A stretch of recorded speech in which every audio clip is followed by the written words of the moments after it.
I said, no, they're not related. I know that. Right. Okay. I'm gonna make an announcement. Oliver, You know, again, it's just some the quizzing only stuff. final change I may have. Yeah, it's one person. I wanted to run by you before. She had 3 of them on mine.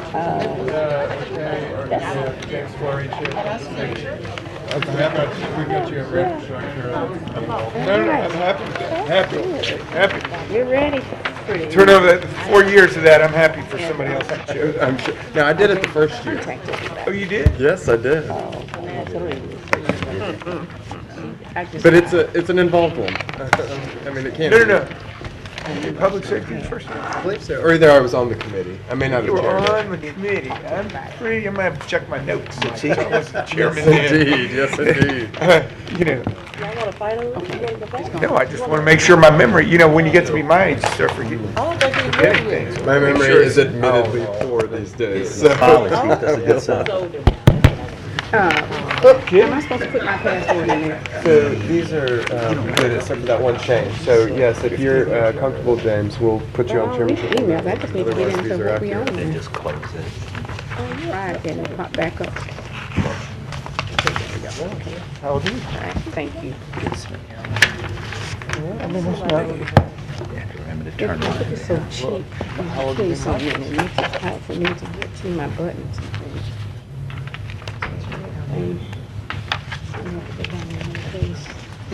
Speak. 34. And they didn't even scream. We'll try to move through that. Okay, I think we're going to go ahead and call to order. I apologize, we're getting a few minutes of a late start, but if I could, Councilwoman Lynch, would you give us an invocation, and Councilman Corbin, would you lead us in the pledge? Let us bow our heads. Oh, gracious Father, we thank you for this day. We thank you that all good and perfect things come from you. We thank you that you've given us an opportunity, God, to serve your people. Give us wisdom, give us direction as we go forward. In Jesus' name we pray. Amen. Amen. Please join me in the Pledge of Allegiance.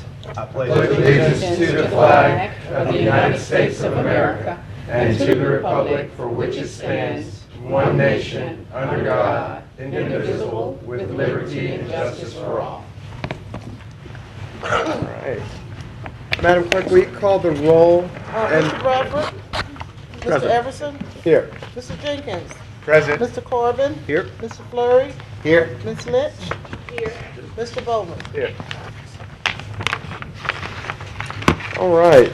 Tomorrow I'll take a motion to approve the minutes of the administrative conference on Monday, January the 12th, and the city council meeting on Tuesday, January 13th. So moved.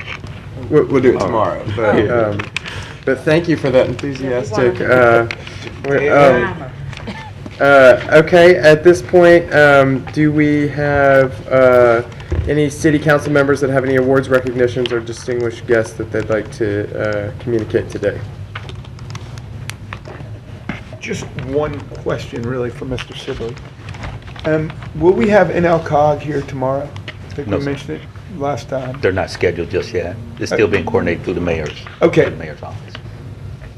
And the only reason I say that is I'm going to give maybe a 2-minute presentation on something that I found on I-69 that I'd at least put it out there for discussion tomorrow. I mean, it's nothing elaborate for that, but just to show something that I've discovered recently that should be impactful for us. Okay.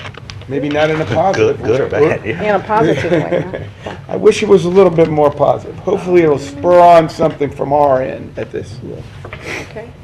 It's about the efforts frankly being made in Texas to move I-69 out of Louisiana. This is that bypass upgrade? It's the bypass and there's a website and a whole bunch of stuff in regards to that. So, you know, that's all, I mean, substantively, that's all I was going to show is that, and just hopefully that people start recognizing that, and I don't mean necessarily the city of Shreveport, but the region needs to really start moving if we want to keep it Yeah. Okay. in our state, at least going through our state. Okay. So Sounds that's the good. nature of that. We'll call you. And on that depressing note, no, I'm kidding. It should be depressing. It was depressing to me. It is. But But I did want to just mention real quickly that there are some technology glitches going on at the moment. So I believe our voting system is working okay, but our motion second is not. And so we are going to we're gonna have to wing it a little bit, and I'll be calling out motions and seconds, and we may not use it the way that we had talked about last time because there's still some kinks that need to be worked out in it. But the vote recordation should be working. However, what shows on these screens here that we see may not be accurate. So don't look at those. We'll have to look at this screen for now. So just want to make sure everybody's aware of that. So Can I say one other thing? Now, I'm sure other people have had problems with their emails, and I don't necessarily, this is me personally, when I send somebody an email, expect a response that says, I received it. But during this period, it's nice to get I have received it, because I've had several emails go out, and I wondered, I hope people are getting it, or that's a virus, or whatever, So, I ask everybody in advance if they wouldn't mind just following that little courtesy as we work through this problem, because I do wonder sometimes when I send emails if they've even been received right now. So. Okay. And let me just say, Councilman Jenkins, we are having a lot of difficulty. Many of our computers are not working because of the virus. We've had 2 invasions over the past week. In fact, we discussed those this morning in our meeting with staff, and so some of us are not getting the emails. But we're working diligently to try to make sure that we respond. I know, I appreciate that, and that's just really so to manage expectations collected. If they never receive the message, I can't expect them not to, to do anything. Thank you.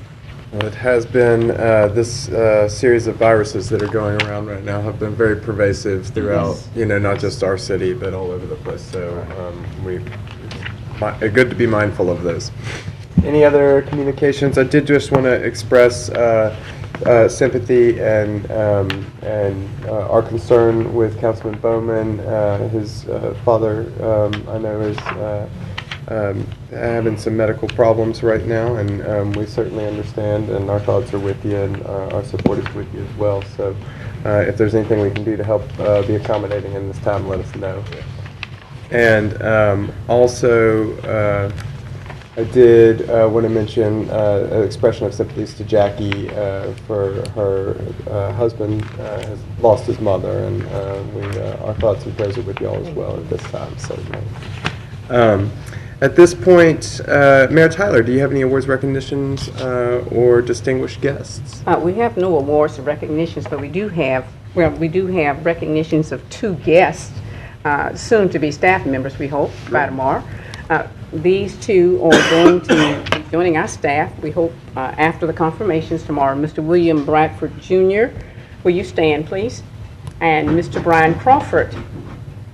Mr. Bradford is joining us as Deputy City Attorney, and of course, Mr. Brian Crawford as CAO. Wonderful. Thank you. All right. And Mayor Tyler, do you have any communications from the mayor relative to city business at this point? Any Not additional? at this point. Wonderful. Let's see. These reports for tomorrow, we'll have property standards reports, revenue collection plan. Just one more. The next meeting? Next meeting. Okay.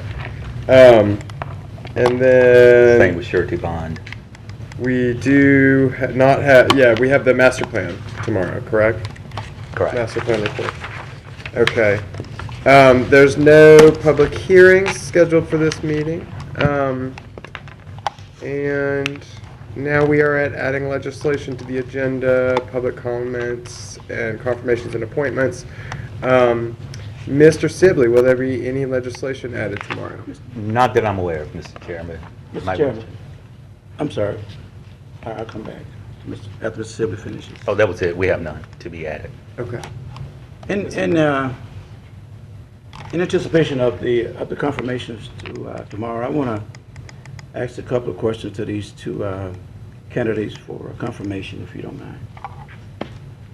Yes, can we, let's do that when we get to the confirmations and appointments section in just a moment. First, let's see, I guess I'm looking at this script that looks a little bit like it's tomorrow's, but maybe I'm just reading it wrong. So, let's see. Oh, the other piece of legislation that we may have to add tomorrow is a resolution of support concerning the, or a resolution of opposition to the open burn practices going on in Camp Minden right now. So that may be something to anticipate for tomorrow that's not on our agenda yet, but it is something that is potentially in the works to be added tomorrow. And now we're at confirmations and appointments. Public comments. Actually. Oh, I'm sorry, public comments. I have no requests to speak. No, I have not received any requests to speak. So we are at confirmations and appointments to be considered tomorrow. And we have the following: the Deputy City Attorney, William Bradford Jr., and Chief Administrative Officer, Brian Crawford. At this point, if it's appropriate, we'll call, did you have a question? Mr. Bradford first. For Mr. Bradford first, okay. Good afternoon, members of the council. Yes, sir. Afternoon. Mr. Chairman, let me first make it clear that William C. Bradford Jr. is not my son. And, but let me just say this. If he was my son, I would be proud to have him as my son. Thank you, Councilman. Very bright, smart, particularly young man. Sort of like my son. Mr. Bradford, listen, I appreciate you coming, and I'm looking forward to working with you on within the mayor's staff and this city attorney's office. I was reviewing your resume as well as your the new duties that will be required of you. Let me ask you, given the scope of the duties that has been proposed and accepted by the council, what professional experiences do you feel you have to offer that makes you an ideal candidate for this position? Well, Councilman Bradford, I think that you'd agree with me in saying that Bradford's had to be a very quick study. I can say that. The time that I've had as a practicing attorney has been a varied practice, a significant portion of it being city and municipal litigation, as well as some administrative experience within that diaspora of work. One thing that I would be conscious of is that although my experience in city, municipal, and as well as insurance defense litigation has prepared me to be trial ready, I've also had experience in significant administrative positions. I think you'll note on my resume that I currently serve as the board chair for the United Way of Northwest Louisiana. The city of Shreveport has a special place in my heart, and service to it has been a priority of my career, and my experience professionally has been one to make sure that I am prepared, competent, and that I'm ready to serve the citizens in the best way possible. Thank you. In addition, I see you have a solo practice at this present time, is that right? That's correct. Councilman Bradford, I was employed with the Malone Law Firm. Mr. Malone took a position with the Port of Shreveport Bossier, and internally we made a decision to restructure how our firm operated, and so I immediately, in the immediate past, I am currently self-employed as the law office of William C. Bradford Jr. Do you have a staff at your firm? We currently have a shared receptionist. I also have had the opportunity to work with paralegals and as well as different various staff members within the legal community. Okay. So in your ability to supervise others, you feel confident that you can handle the responsibilities of that task? Sure, yes, sir. If you'll, again, I know you're familiar with my resume. My first position here in the city of Shreveport was with the law office of Cook, Yancey, King & Galloway, a very large firm here. and we had a very large staff. Some of the resources available to us were greater, of course, when you go into smaller practice and your practice area becomes more tailored, the staff requirements may not be as large. However, I do have experience overseeing individuals in both a nonprofit capacity as well as in my professional capacity. Well, you're practiced, so I feel confident that you do a great job. So, Hard to argue with so I that. appreciate you answering these questions, Mr. Chairman. Thank you very much, Mr. Councilman. Any other questions? Any other questions for Mr. Bradford? Great. Well, I've had the privilege of knowing you for a long time, and I'm looking forward to having you serve with the city, and certainly I'm excited about the youthful perspective and energy that you bring to the role, and it's complemented well by some wonderful historical knowledge that we have, like our own Julie Glass, who knows it all. At least I depend on her too. But it's a great team at the city, and we're proud to have you joining. So thank you very much. Mr. Chairman, if I might, I do want to say thank you all for the opportunity to serve here, the mayor, as well as the council, and to know that this says a lot for the city of Shreveport, that you will invest your trust and responsibility in someone who's a young professional who has made the city their home, and it says a lot for the city of Shreveport as well. So thank you very much. Yeah, appreciate it. You live in the city, correct?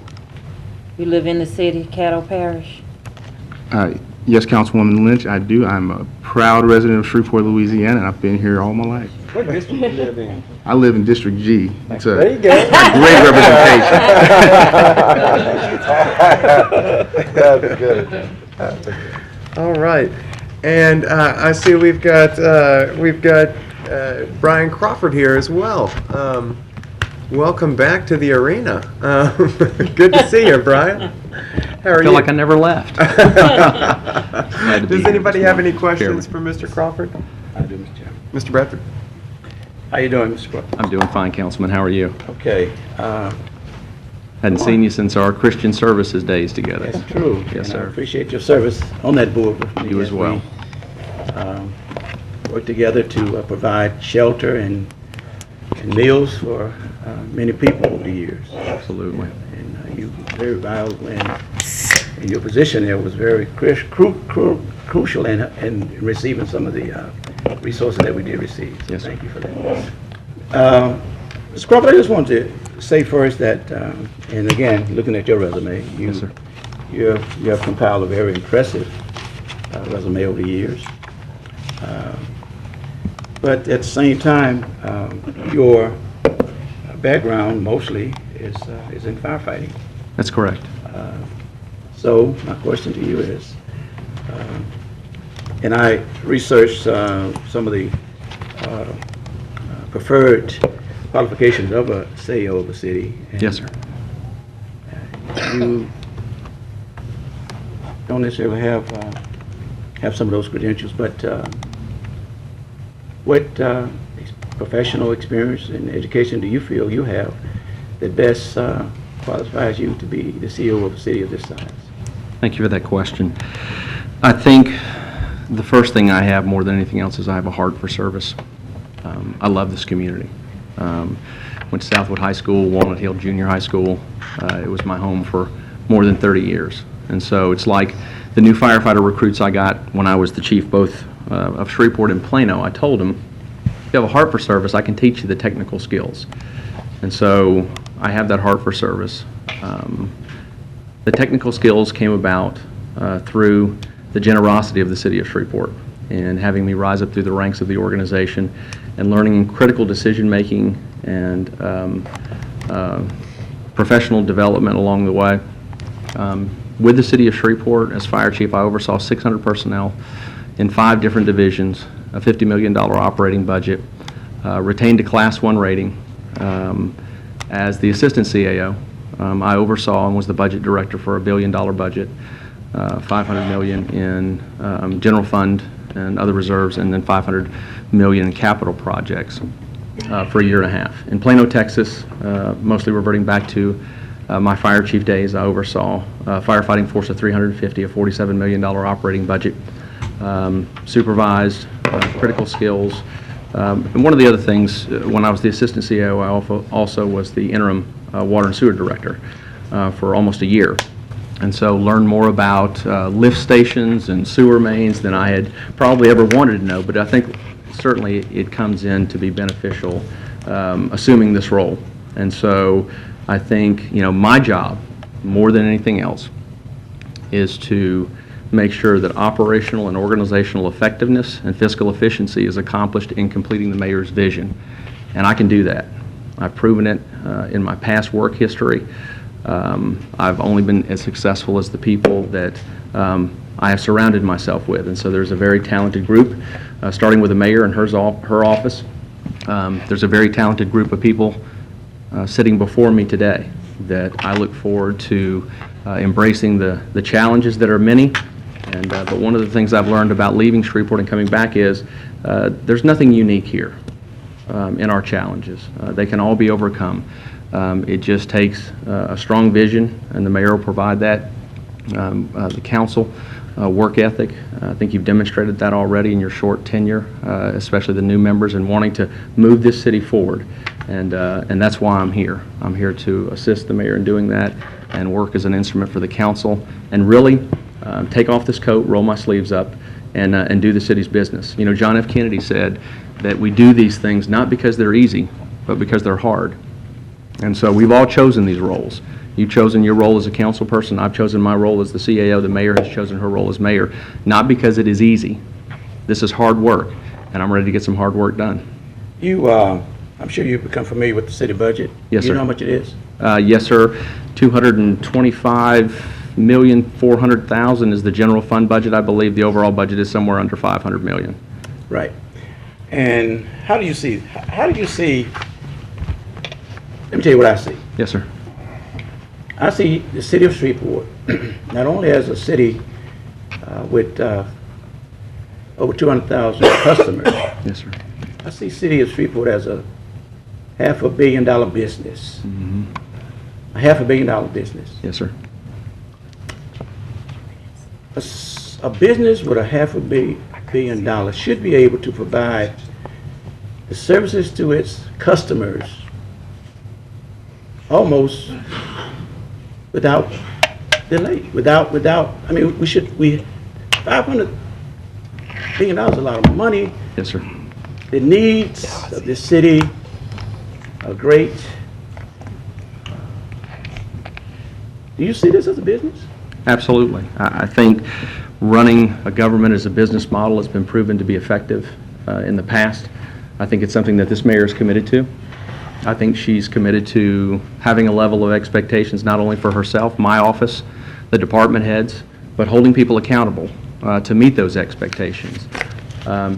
Cities that are successful invest in themselves because nobody's going to come here with a business or a family if they see a city with broken roads, with water and sewer problems, with parks that are overgrown. Nobody's going to come here for that. They want to see that the people of the community and the government are willing to invest those $500 million into quality of life, public safety, fire departments, parks and recreations. All of those things that are important to me as I move my family back here from Plano, as well as school districts. There's something to be said about partnerships in all of our government organizations, working with economic development partners and NLEP, or the COG, as Mr. Jenkins mentioned a while ago, the departments of economic development for the state, the Chamber of Commerce. All of those play a critical role, and all of us have to work together. We all have to be in the same boat, rowing in the same direction, and I think we are. I think this city has a chance for the first time in a long time to get a lot accomplished in a short period of time, because I see it on your faces as I see it in this mayor's face, and you see it in my face. I'm ready to get those things done, and I think we all can agree they need to be done.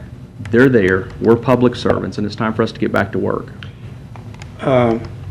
Crawford. Yes, sir. How long were you assistant CEO? About 18 months. 18 months? Yes, sir. And you was the fire chief? Prior to that for 3 years, yes, sir. 3 years, and prior to that, you was with the fire department for? 27 years total, so take 3 off of that is 24. And so I served as the assistant CAO, or the assistant to the fire chief, which is over the budget for the fire department, which is where I cut my teeth on the budget with Tom Dark He actually took me through it back in 2000 when I became entrusted with it. And so before that, training officer, and then, hired as a firefighter in 1984, and I'm a product of the public school system here, and a graduate of Bossier Parish Community College, Wiley College in Marshall, Texas, and Louisiana Tech, where I got my master's degree in 2002. As fire chief, Yes, sir. are you familiar with the incident over at fire station number 8? What I've read about it, yes, sir. As fire chief, how would you have Yeah. handled it? Oh, yeah, watch out. Yeah, I'm not, We're in litigation with that one. If he's not comfortable answering, that's fine. Yeah, I'm not going to second guess something that I first don't have all the information on, Mr. Bradford, and I think I'm unqualified, quite frankly, to comment on any of that. Thank you. Yes, Thank sir. you, and I appreciate the respect from my council members. Yes, sir. If they're not comfortable with the question, I would appreciate if they just allow you to say, I'm not comfortable with the question. Sure. I'm comfortable with the question. I don't have enough information, and I wouldn't want to second guess something that somebody, a department head, did when I was not here, and really can't comment on it because I don't have that information. And I'm going to ask a couple more, then I'm going to be finished, but I want Yes, to ask you sir. a couple more tomorrow, okay? Absolutely. Be glad to answer those. As it relates to the city employees, Yes, sir. what's your management style as it relates to dealing with your department heads and with the city employees? Because we're getting a lot of grievances from the city employees already. How would you handle those incidents? Yeah. You're a businessman. Yes. Our greatest resource is the 2,200-plus employees that work for the city. I believe in a philosophy of inclusive management and empowerment. City employees that are happy to come to work do a better job. And so creating that environment for them to be successful, empowering them to do their jobs. My job and overall responsibility, Mr. Bradford, is not to micromanage the department heads or their employees. It's not to issue a flurry of memos from my office on how they conduct their business. It's to hold them accountable and to provide them with the resources, whether it be equipment, training, policies, procedures, finances, those things that are furnished by the council and the mayor's office. Those are my jobs. So those individuals within this institution who need tools to be successful, if they're not being able to do their job, whether it's pay, training, equipment, what have you, it's my responsibility to ensure, and the mayor's, that they have those resources to be successful. And so I'll always be that open ear in that position to have those employees be successful in their careers. Because again, I want them to be able to come to work for the city of Shreveport with a smile on their face, to be proud of their craft, whatever it is, whatever department that they're in, water, sewer, police, fire. And in order to do that, they have to have a management and a leadership, and I believe that they do that with Mayor Tyler. They certainly will with my office, that believes in them, that empowers them, and truly wants them to be successful, and sees them as individuals and not simply as an identification number. I never been a part of the public sector, Yes, sir. the bureaucracy of government. My entire career has been in the private sector. How's it going so far? I'm getting toward retirement, and I'm happy about that. But I want to just say that to say this. The difference is just unbelievable in the urgency and response to our customers. Yes, sir. I would do anything we could do, I could do. The council, I'm sure, agrees that to help elevate the morale and the standard in which we operate and treat our employees. Yes, sir. I work well with employees, and again, I value those employees. Absolutely. So my last statement to you is simply this. I started, my first day on the job here was, it's not really a job because we get a little stipend that doesn't pay for nothing hardly. But December the 29th was our first day. I've had an opportunity to scan, just scan Yes, sir. the operations of the city. I've had some personal encounters that I did not feel comfortable with the response to that. Sure. That I've given. So, my statement to you is, let me ask you, do you know the biggest room in city government? I'm not sure. It's actually a loaded question. Okay. I thought it might be. That's why I was a little hesitant to respond. The response is the biggest room in city government is room for improvement. I Thank agree you. with that. Thank you, Mr. Crawford. Yes, sir. Thank you. Thank you, sir. And I would reserve, Mr. Chairman, the right to ask a few questions tomorrow. Be glad to Thank answer you very those. kindly. Is there any other questions from any? I just have one small challenge. Yes, sir. That is, you know what I think is great, that you left Shreveport, had an opportunity somewhere else. Sure.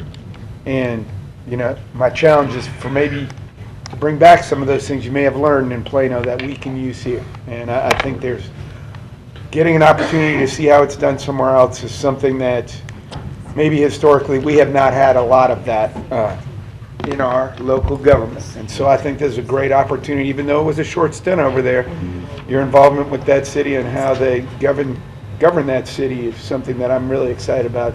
You know, some of the good lessons you've learned over there and bringing back to Shreveport. So I'm There's excited no about question. Plano is an economic powerhouse, to use a phrase, but they certainly run government different.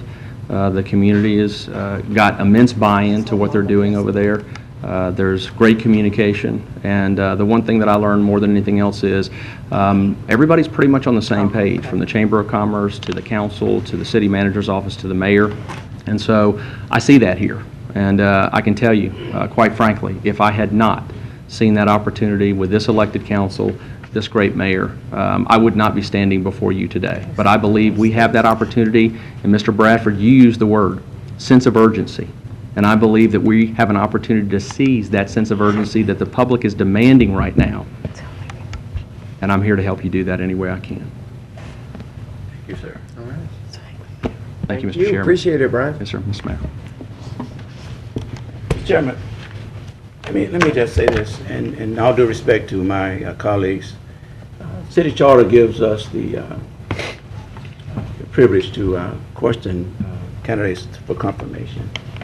And I would appreciate it, just like I would respect you, that if there's any issue that you feel that shouldn't be asked or uncomfortable with, allow it to be handled without the outbursts. I would think that would be more courteous. I really do. So I appreciate that, but Mr. Crawford is a big guy. He can handle it. And, but more importantly, we are charged to vet, as well as the mayor, any candidate who's going to be in a position of authority for this city, because the voters elected 8 people, and all 8 of us is on this podium to look out for the welfare of the city. And I intend to fulfill my pledge to the voters of this city. So I appreciate you all, and I appreciate if we move forward. We can move forward with respect. Thank you, Mr. Chairman. Okay. That being said, we are now on to consent agenda legislation, and now keep in mind, in the past we have not really used consent agenda very often, and we are trying to work our way into using this very helpful tool. So let's be a little bit accommodating if we don't get it quite right the first time, but I think we should. So starting off, we don't have resolutions and ordinances to be introduced under consent agenda today. Am I correct? Correct. But we do have resolutions and ordinances to be adopted that are under consent agenda today. Now keep in mind, if there is an item in this section that you are, as a council person, wanting to see debated separately and would like to see it come off the consent agenda, please feel free to let us know at this point, and we can take that action tomorrow. But most of these are those items that are deemed to be fairly non-controversial. Mr. Chairman, in that regard, resolution number 15 We're going to ask that it be removed from the consent agenda tomorrow and placed on the regular agenda and postponed because of the note from Julie in that regard. I think that it's contemplated that the other matters on there, the motion tomorrow would be to adopt the ordinances on the consent agenda, period. And that would take care of all of the items that would be on there at that time. Correct. So those are, do we want to read through them at this point? Or? Well, I don't know. Yeah, sorry, Questions. now I'm seeing it up there. I see Stephanie first. Did you have one? Yeah, I just want to make sure they correct the 14, District F, to be Lynch. Typo. Where is it? Hey. And then Councilman Jenkins. I think this is a strong term if I said I have concerns about Resolution 13. I don't necessarily have concerns, but I'd like to debate it separately, or at least discuss it separately, because there's some parts of that I'm not sure all of us are very clear on, and I think, frankly, part of it is under the purview of the vision of the mayor at this point, and I'm not sure she's had that opportunity. So that's why I'd at least like to discuss it outside the consent Is that agenda. number 13? 13. 13. So you'll ask, tomorrow you'll ask that it be removed from the consent agenda and then we can discuss it. So if we could, can we do one motion asking that both 13 and 15 be removed from the consent agenda tomorrow?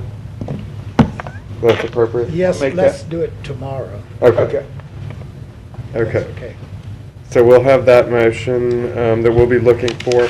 Otherwise, we've got 6, 10, 11, 12, and 14, noting that Councilwoman Lynch, her name needs to be added in place of Councilman Shine's name.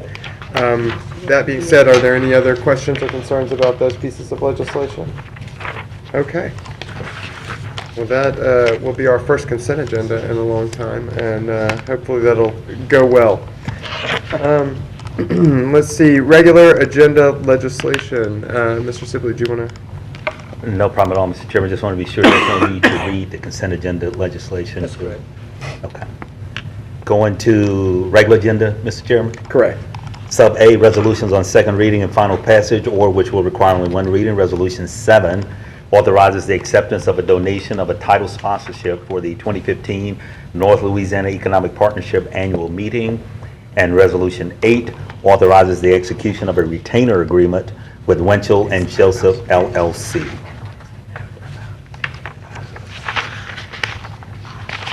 I have a request to speak. Okay, so, and this is just really in the Winchell Joseph LLC agreement, and if Terry, please correct me if I'm wrong, or Julie, I think we proposed changing the hourly fee, so I think we probably need an amendment for that, but if I'm off base on that. No, let me Ms. know. Scott? I think it may already be covered, Councilman Jenkins. Oh, it is? Okay, well, Let's see what Ms. Scott, I saw her shaking her head violently almost. at least,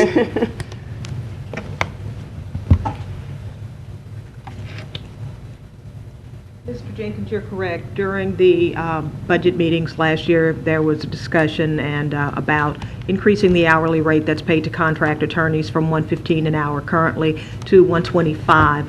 The resolution that you have in front of you, though, for Winchell and Joseph was at the $115 rate, the thought being that we would go in and get this contract in place. It would allow Mr. Bradford to get up to speed on our contracting processes. It will allow us to continue to go through that process.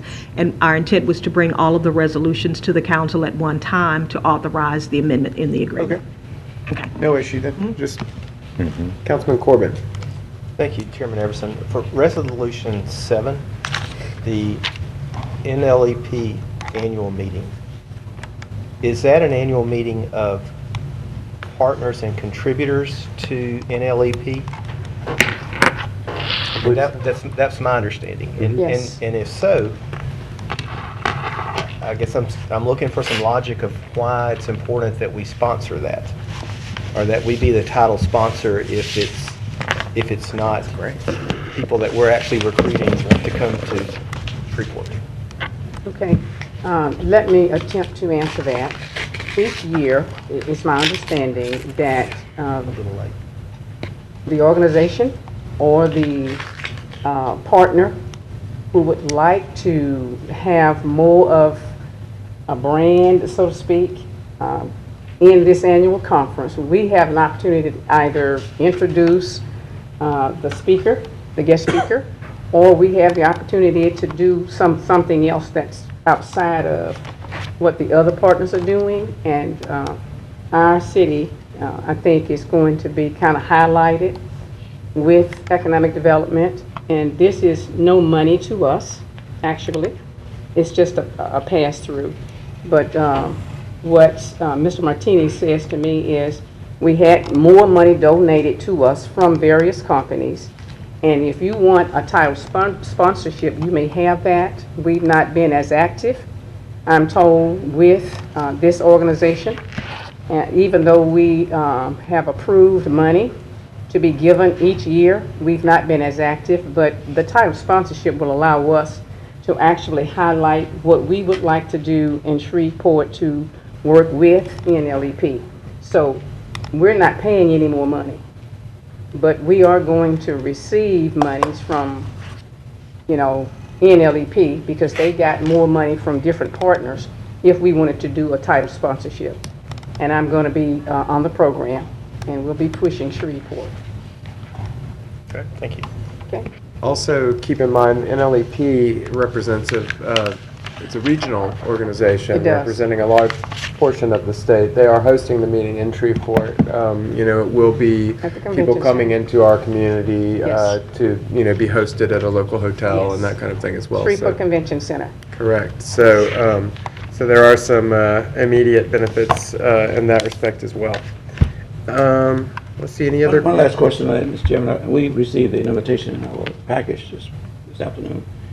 I was just wondering, Mayor, in that sponsorship, was there allocations of a table, anything like that? Yes, and we'd love to have you all come. By the way, we had planned to get with you to see if we have people who would love to attend. We have so many seats So that we'll come we can to invite. the council. It will Yes, come to the council. yes, we'll be glad to invite city council members to attend that day. We'd love to have you come. I was just wondering, because if not, I had to borrow $50 from Councilman Yes, Bowman. yes, we'd love to have you come. In fact, I'll get that out Thank to you. you. Thank you. And let's see, so I think now that brings us to Section introduction of B. resolutions. None on introduction. Any, Section B has no resolutions on for introduction. Section C, Mr. Chairman's introduction of ordinances not to be adopted prior to February 10th, 2015. Proceed with those. correct. Ordinance 6 declares the city's intention to acquire full ownership of certain adjudicated properties for Community Development's Concordia Place project. Ordinance 7 closes and abandons a portion of the dedication for Ellaby Church Road in the Ellaby Road Estates, Unit 4, subdivision in Section 8. Ordinance 8 is zoning matter C-515. It amends Chapter 106 of the Code of Ordinances by rezoning property located on the north side of John Kill Drive, 430 feet east of Hillary Huckabee, and the south side of Martin Luther King Drive, 760 feet east of Hillary Huckabee, Shreveport, Kettle Parish, Louisiana, from R1H SPI 2, Urban One Family Residence Industrial Park Overlay District, to B1 SPI 2, Buffer Business Industrial Park Overlay District with site plan approval. Ordinance 9 is zoning matter C-315. It amends Chapter 106 of the Code of Ordinances by rezoning property located on the north side of Rutherford Street, 300 feet west of Fairfield Avenue, Shreveport, Kettle Parish, Louisiana, from SPI 1 Highland Urban Conservation District to B1 Buffer Business District with site plan approval. All right, are there any questions on any of these matters? Anybody? All right, Mr. Sibley, would you please proceed? Section D is ordinances on second reading and final passage. Number 1 amends the 2015 Riverfront Development Fund budget. Ordinance 2 amends the 2015 Community Development Fund budget. Ordinance 3 amends the 2015 general fund budget. Ordinance 4 amends the 2015 general fund budget. And Ordinance 5 amends the 2015 capital improvements budget. That is creating the Lake Street Railroad Crossing project. Okay, and do the council members, I know that we've gotten some information, but I just want to make sure, especially for those new council members, have you received enough information as far as background information on the Lake Street situation to feel comfortable with that?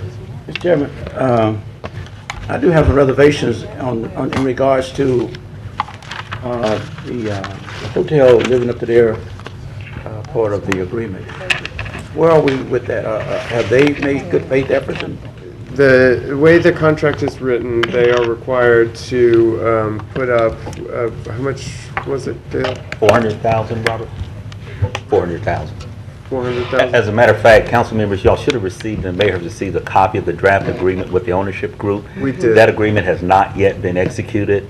What this legislation does, Mr. Bradford, is simply create the project, but it doesn't commit anything because everything is tied to that ownership agreement being executed and the ownership fulfilling their portion of the bargain. If you notice, the original legislation authorized the closure of the street January 1, it got pushed to January 15th.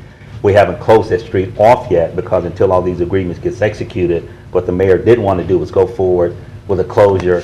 Everything falls apart. The citizens are all inconvenienced. So let's get all the steps together and everything happens at the same time. One of the things that the mayor's working on is setting a meeting with the ownership group to review the agreement, to review their commitments. She gets a chance to meet them and talk with them. And then once she's good with the agreement, the council is good with the agreement again, you should have a copy of it. And that agreement simply encapsulates what was discussed in the meetings and what was agreed to. Once all that's done, then the project will proceed forward. Thank you, Mr. Sibley, and that Yes, sir. was my reservation, is that I kept hearing these dates of closing that street, and yet we have not Exactly. executed the agreement. Exactly. And we weren't going to go forward until all that had gotten executed. And what may be helpful, I think, and certainly I think it is a helpful exercise anyway, would be if we could get something of a timeline, perhaps, not necessarily a timeline, but a sequence of events that are expected to occur. That way we understand we can move forward with one piece, and we will have the expectation of what is to come after that and what has already occurred. That way we can just know the order of what happens, because it is a situation where there are several moving parts, so that could be And helpful. Mr. Chairman, one thing that would be helpful in the short term is if council members have any comment on the proposed agreement, to please forward those. I believe Ms. Scott sent them out from the city attorney's office. The mayor's reviewing it, and again, it's designed to simply encapsulate what was discussed in the meetings in terms of the agreement by the ownership group, what happens if they don't come forward with their particular portion of the funds, and how the entire project goes away. But that would be very helpful if the council go ahead and respond to that. And then the next step should be a meeting with them in order to execute that agreement. And then everything else starts to kick in, except those steps that engineer has already taken with the railroad and with the state to start those clocks ticking. Thank you. All right. And I have Councilman Corbin. Dale, I think it's a good idea if we can get a little timeline and the events that have to happen before things move forward. I know I've received questions from both the crew of Gemini and the crew of Centaur regarding, is the street going to be closed before their parades on the 7th and the 14th, just because that, if it is, that blocks access to some parking in the rail yard. We can proceed with that, Mr. Corbin. That, as a matter of fact, those are the things we're supposed to accommodate under this process. But I was since going we to say, haven't, wasn't that one of the ones that we unblocked? Exactly. Exactly. I know Shelley and the event task force are already meeting with the guys. It is going to be open, so that apparently has been discussed and resolved. Okay. But we will get a timeline to the council to get an idea of those steps that are necessary. That'd be good.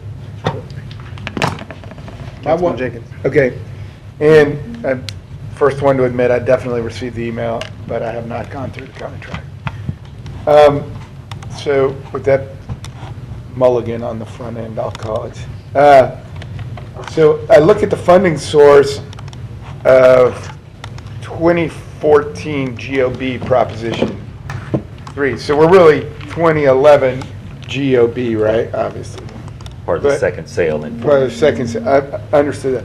And so this was an add-on project, I guess, with some of the funds. Now, which,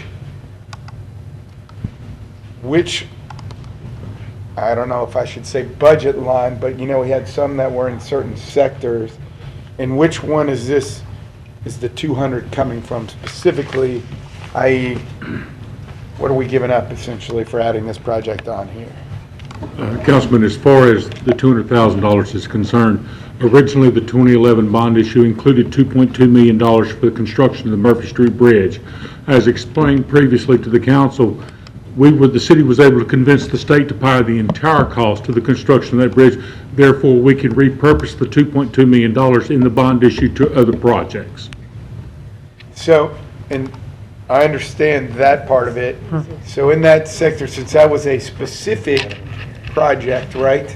And we had this discussion before of when we have either repurposed funds or what have you, would this have been in our, let's say, our streets bucket or our water bucket or our parks bucket? Or which one of the buckets would this money come in? Imagine streets. Any project that was included in a Proposition 3, the money that's in that proposition, as Murphy Street was, that money has to be repurposed towards improvements that are confined within Proposition number 3. The streets. Gotcha. The streets. Streets. Yeah. Looked at that. And on our funding, so they're putting up 2/3 and we're putting up 1/3? Tell me what the, Robert, you want to review it? It is our intention, we're putting up $200,000. The state, we've requested $200,000 in funding for the state, and then the hotel owners are paying the other 50% of the cost of construction of $400,000 for a total estimated cost of $800,000. okay. Okay, thank you. Thanks, Robert. Mr. Chairman, while he's here, Robert. I'm sorry, while you're here, Yes, sir. Yeah. I mean, again, I'm new, so I'm learning. You said that the proposition that was passed, 3, that allocated, that bond proposal that created how much revenue? The total revenue for Proposition 3, I had $32.7 million for street improvements, and there was 8.9 for drainage, I believe. I'm not sure of that exact figure. So how much is available Well, that is a good question. for street improvement now? Okay, all the money in the bond proposition has been allocated to the specific projects. Yes. With the exception of the $2.2 million. Right. That was set aside for Murphy Street. Correct. That is the money that can be repurposed to other projects now that funding has been provided for by the state. Right, so we got 2.2 that could be repurposed for streets. Yes, sir, that is correct. Okay, I just wanted to hear that. Yes. but we also have excess funds that are I was not. about to say there's There's some still others another also. bucket of There's about still 3 another. million, I think, Yes. on top of There's that. unobligated funds, yes, sir. So we And can, if I could say this, Mr. Chairman and members of the council, we're going to do that report tomorrow. That's going to be part of the update and the progress report that we will be giving to the council on street repair of streets on tomorrow. We'll have all that information available to you. thank you. Thank And you, you can sir. ask more questions at that time if you'd like. That's great. Thank you very much. And I do have one more question. Councilman Corbin brought it up, and I think it is relevant to be asked. With funding out of the bond, the GOB, the lifespan of the project obviously is important. What is the lifespan of the traffic arms here? Is that appropriate for bond funding? With appropriate maintenance, the gates and stuff like this, they should last 40, 50 years Okay. with proper maintenance. Perfect. That answers my question. Did I mean, unless pose it correctly? anybody thinks there's a need to get an Get a opinion bond from the bond counsel council, opinion. which might be safe. Well, thank you very much. I had one other. We'll make a note to do that. The construction of the Murphy Street Bridge is keep being postponed. Do you have any idea where we are with that now? They will start Monday morning. It will start Monday. It will be closed this week, after this weekend? It'll be closed Monday morning. Yes, sir, that is correct. Okay. Thank you. And since you brought up another state project, I'd love an update on the Erie Kings Highway. Sure, Robert would love an update on that as well. And if you, if you don't have anything, They have changed urban systems coordinator at DOTD, and I spoke with the new coordinator last week. He is in the process of reviewing the final plans that were submitted to the previous coordinator to make sure that all issues had been addressed. He is to complete that review and then get that information back to me to make sure that we are ready to progress with the construction. Robert, I know Councilman Jenkins certainly shares my concern and frustration, and probably most people who've watched this project, it has been ongoing for quite some time. If there are suggestions maybe that the administration and the council can, maybe politically or use, whatever influence we may be able to have in that realm to apply pressure to the right people to help place a priority on this project, please let us know. I think it's been lingering for a long time, and it's one of those projects where they give us a start date, 6 months out. We get a month from the start date, and they redirect the start date 6 months later, and we never quite get to that start date. And it's certainly been a long time coming. Well, I will say, since at the time Councilman Carmody was in this seat when he started the project, he is very aligned to see this thing move forward. He is equally frustrated because he gets the same questions I do at neighborhood association. Yeah. It's like, didn't you start this project 10 years ago? Yes. Exactly. So, yeah, I mean, I think if we have some things that we need to convey to him, I'm sure he'd be welcome to Yes, I think take up that charge. I think there's support on many sides for seeing it happen, so we just need to align our efforts and see what we can do to push it through. So we appreciate that. Thank you, Robert. Thank you, Robert. Any other questions, council members, from the other pieces of legislation in that section? No, but I do have the question of, so now we move something off of consent agenda. And those two items would So when do we fall- discuss those and where You can Where would discuss they- it now. Okay, but since this is an example, take them out, where would they fall into our agenda? One of the ones that we took out will be, it cannot be adopted, it will be postponed. And that's 15. on tomorrow. And the other one, the one that you were concerned about, I think it can be adopted, it would just be on the regular agenda legislation. Should be on second. So it'd be under 9A then, right? Okay, and it really just, as a habit for me, so if I was going to bring something up about that, I would have said something under 9A, I guess, is what appropriate. Like I first requested to be considered off the consent agenda. Procedurally is all I'm talking about, I'm not, that's correct. Right. The other thing is that we try to send out the agenda before it's finally published, the draft agenda, and if anybody sees anything that they want pulled off, they tell us at that time, and it won't get this far. But that's just, I got you. Okay, so there's an opportunity that if we don't like something on the consent agenda before it ever shows up there to say, hey, I just want call it. As soon as you received your draft agenda, yeah, you can let us know at that point. And Okay, so, and truthfully, it's just procedural in nature. Okay, well, I'm going to bring up Resolution 13. Now, there's some, Let me go ahead, Mr. Jenkins, assume it's going to be, let me go ahead and get Ms. Featherston from Water and Shelley from SPAR forward. You're going to ask questions about the equipment package? Or is it a broader question? okay, and hold on a second now. Am I on the right one? 13, the equipment package? yeah, Yeah, 13 is Resolution SPAR and 13. water and sewage equipment. Okay, I may have had the wrong, which one is the I have a question about this one. But, okay, so on these projects, Which one? waiting for my thing, there was funding set aside in the specific budgets for these packages, correct? I mean, in yours, and obviously in yours, Barbara.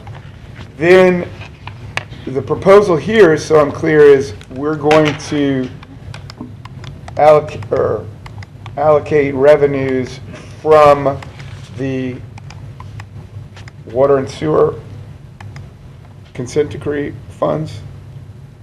This is our. No, the revenue for these packages was included as part of the 15 budget process, so they have a line item to fund these packages to buy this equipment. That's identified in their budget. Okay. So what happens here, what happens here is this gives you a granting authority for us, Charles specifically, to go out and find a lender For those. for this these package. Packages. And then once he does that, we come back to you and you approve the lender. The details of that deal. Details. Okay. Right. Unfortunately, And then we each budgeted in our operating budgets the payment for these, the payment for borrowing this money. right. I'm looking over our shoulder since mine will not come up. And It's taken a minute. Mine finally did. Okay. Well, maybe, no, I'm good. Furthermore, included $2 million equipment for their budget replacement cost free. The equipment is specifically for consent decree on, The bulk, it says the bulk of the equipment is specifically for consent decree. It's mostly for our sewer, or for our wastewater plants, or for field operations. There's a little bit for customer service for a few vehicles that we need to replace, and then some emergency generator equipment for our remote water facilities. and you're doing, essentially on this item, we're adding the two together and then we're putting out a package, and then we're gonna divide it out budgetarily afterwards, right? That's why the 3.5 is on the front end and then. Exactly. Okay. And obviously, you got an enterprise fund on one hand. Yeah, understood, and that's what I was really asking, are we using the enterprise fund money for the 3.5, or are we only We using? would like you to, but I don't think I would like. Yes. Well, I was wondering how that was all working Your out, money so that anyhow. was, Not gonna happen. that's, Right. Not gonna happen. okay, We share, but not quite not that that much. much. How many years is the payout? Generally Typically less 5 than years. 5. Charles, 5 or less, right at 5. And those will all be part of the things you approve when we bring it back. Shelley, if I could, I think I remember, when was the last time y'all did a equipment for, package for your rolling stock? For mowing equipment was $19.99. We're in desperate need, so. I was fresh out of high school the last time they bought the new mowers, so it's about time. It's about time. Thank y'all. Okay, now, and I'm happy to say that administratively, I wanted to discuss this.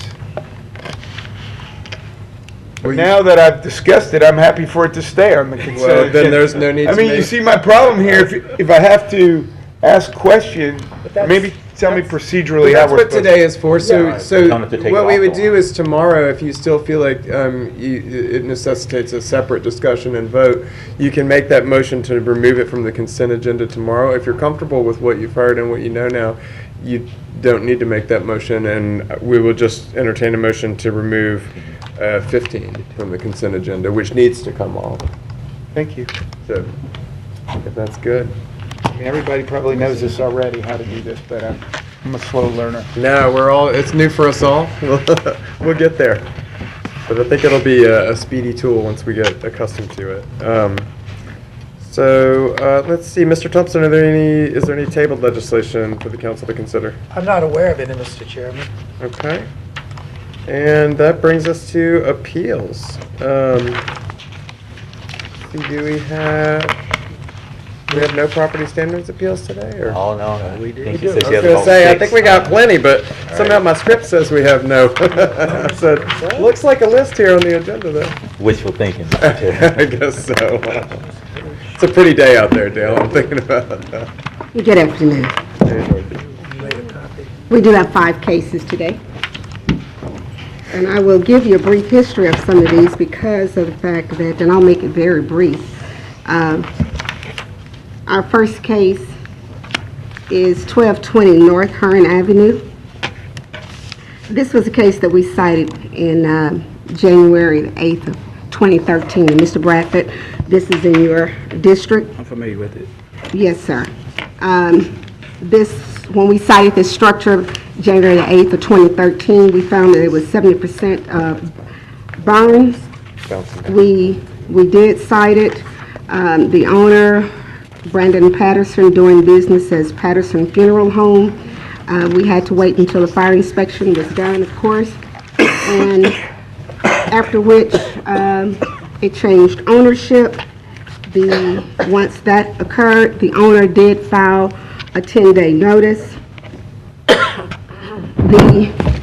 The 10-day notice was filed, and the owner was here October the 27th. The council voted to postpone the decision in the case to allow the owner to start the process to abate the nuisance as follows. She was to demolish the portion of the structure that cannot be repaired within 10 days, and that was accomplished. As you can see, that was accomplished. Begin the repair and reconstruction of the building within 90 to 120 days, and appear before the council on November 21st so that the council can determine whether sufficient progress is being made relative to the demolition, repair, and construction of the building.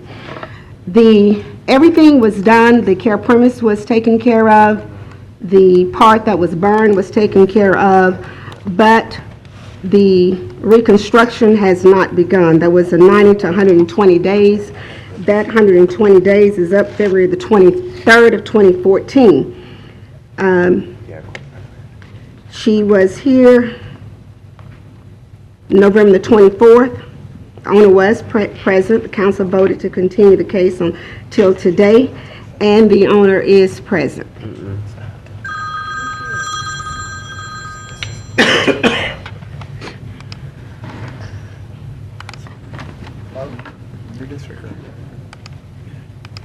That is in your case. That is in your district. And as I said, the reconstruction of the structure has not begun. That was one of the orders that was done back October the 27th. Yeah. All have been completed except the beginning of the reconstruction. Yes, ma'am. And Okay. You have further questions for me, sir? no, I was, when the complaints about that structure from the residents was very strong. It had been burnt somewhere during November or December. The portion that was severely burnt was torn down.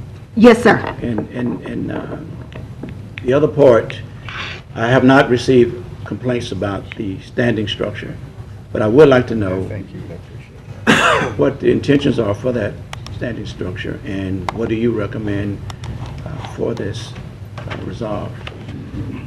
Well, let me say that the previous order was for the reconstruction of the building to begin within 120 days. Okay.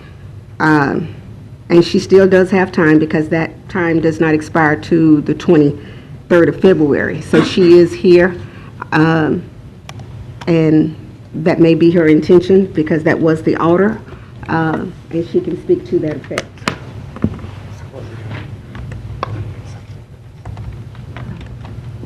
To the council. At the present time, the preliminary plans are being worked on in order for them to be submitted to the fire marshal, and we do plan to begin reconstruction after the plans are approved by the fire marshal.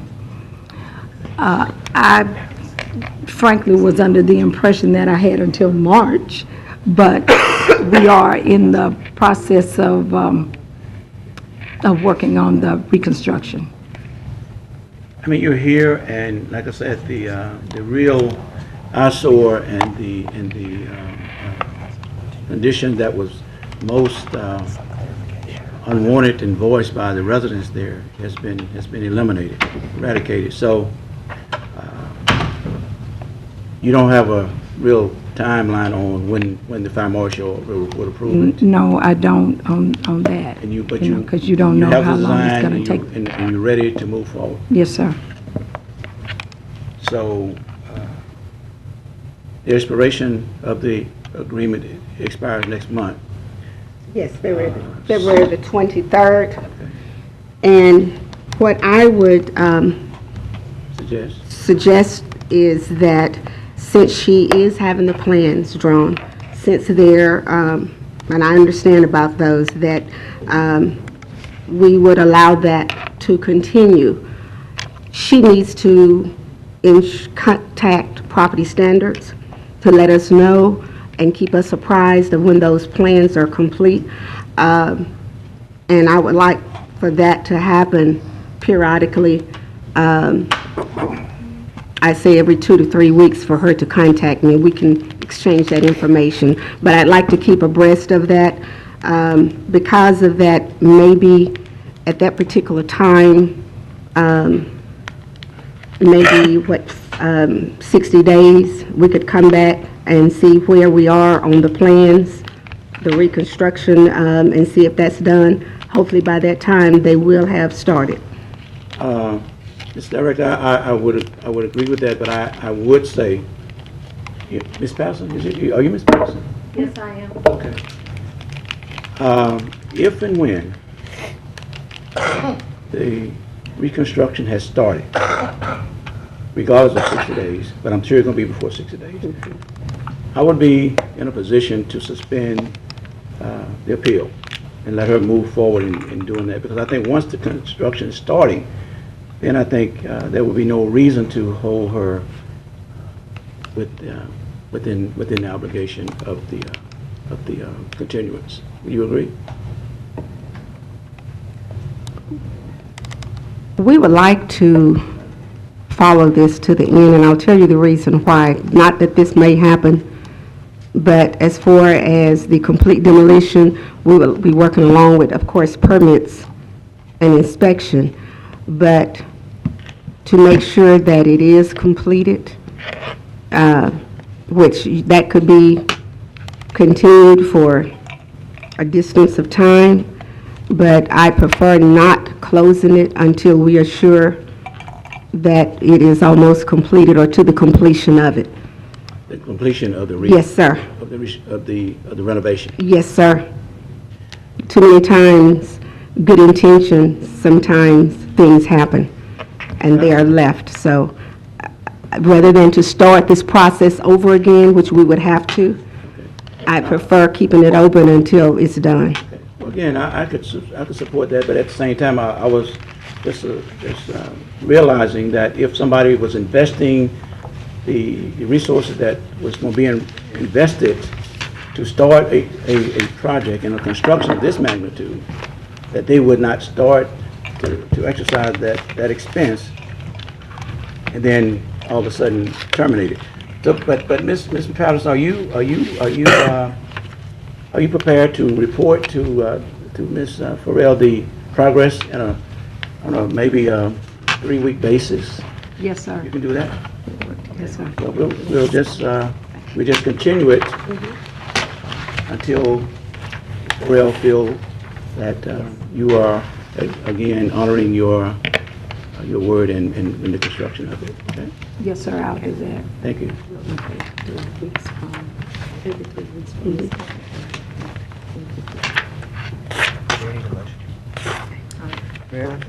May I suggest a motion?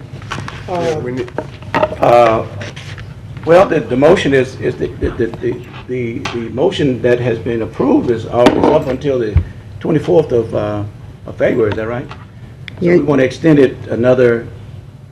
We're extending this for, we're going to first extend it for 60 days, as I said at the beginning. I want to look at it, see where we are, see we have, yes, to see where we have, what we're doing, if our plans are completed, and then at that time, we can move the projection out for a longer period of time. All right, Mr. Chairman, I move that we will continue this case for 60 days. Second. Motion by Councilman Bradford, seconded by Councilman Jenkins. Everybody please cast your vote. Our next case. Mr. Bradford, just a moment now. Please, cast your vote.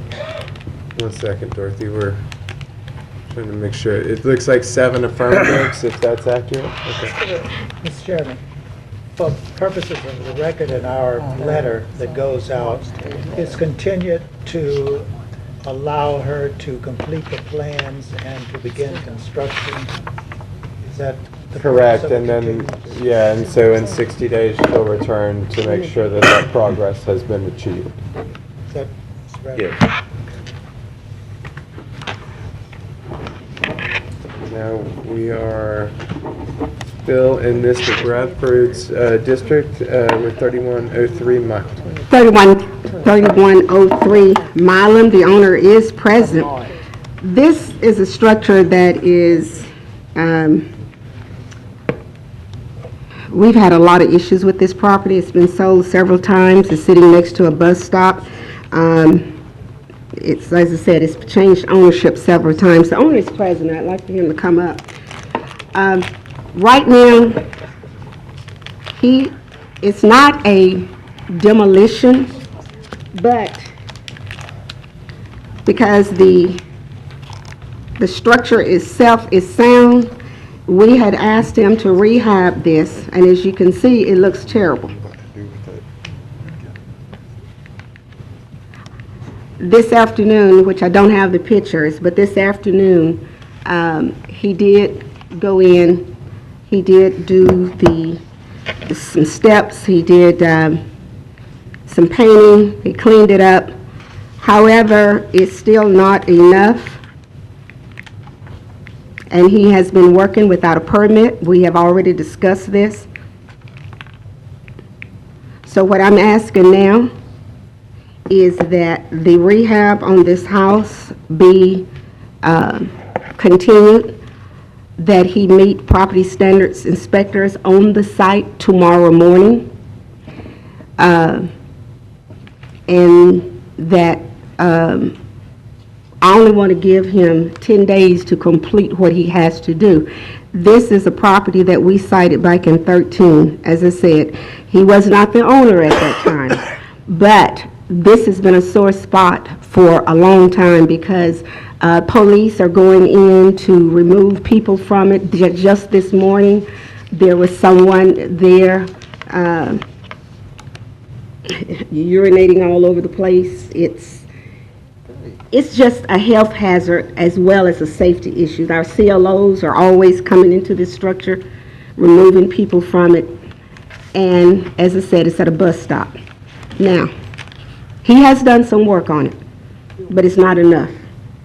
He now has it up for sale, which means that it's going to be changing hands again, which means I'll have to start this process over again.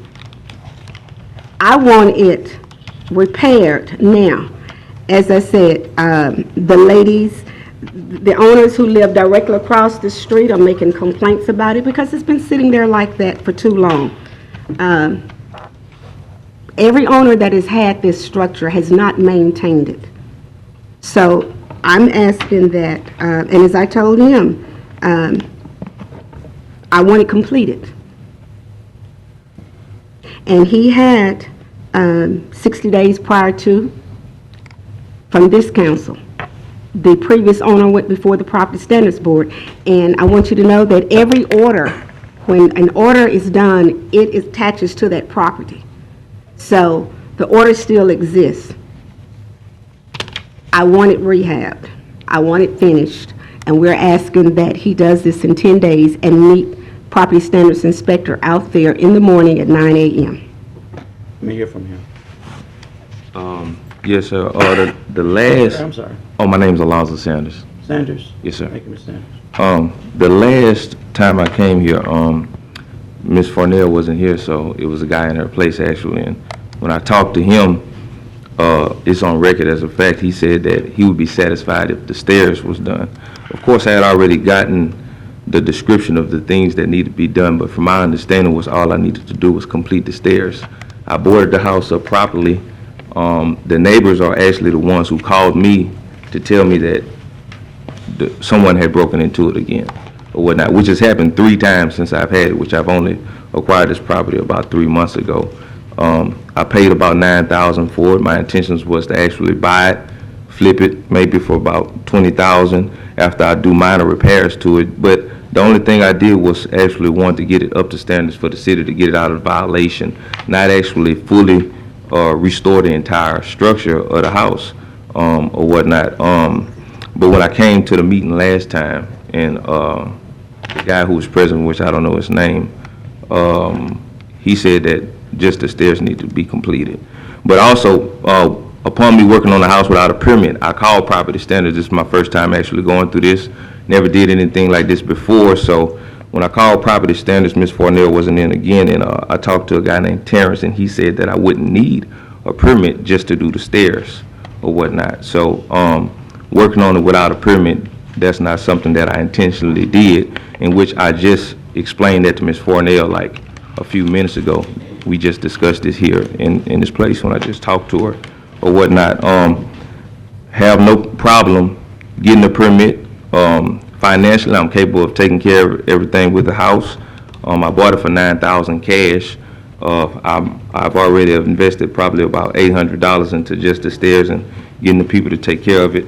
But you know, every time the neighbor across the street, I haven't really built a relationship with them, but I went and talked to them and I told them if they see anything going on in the house, please call me. And every time something happens like that, they call.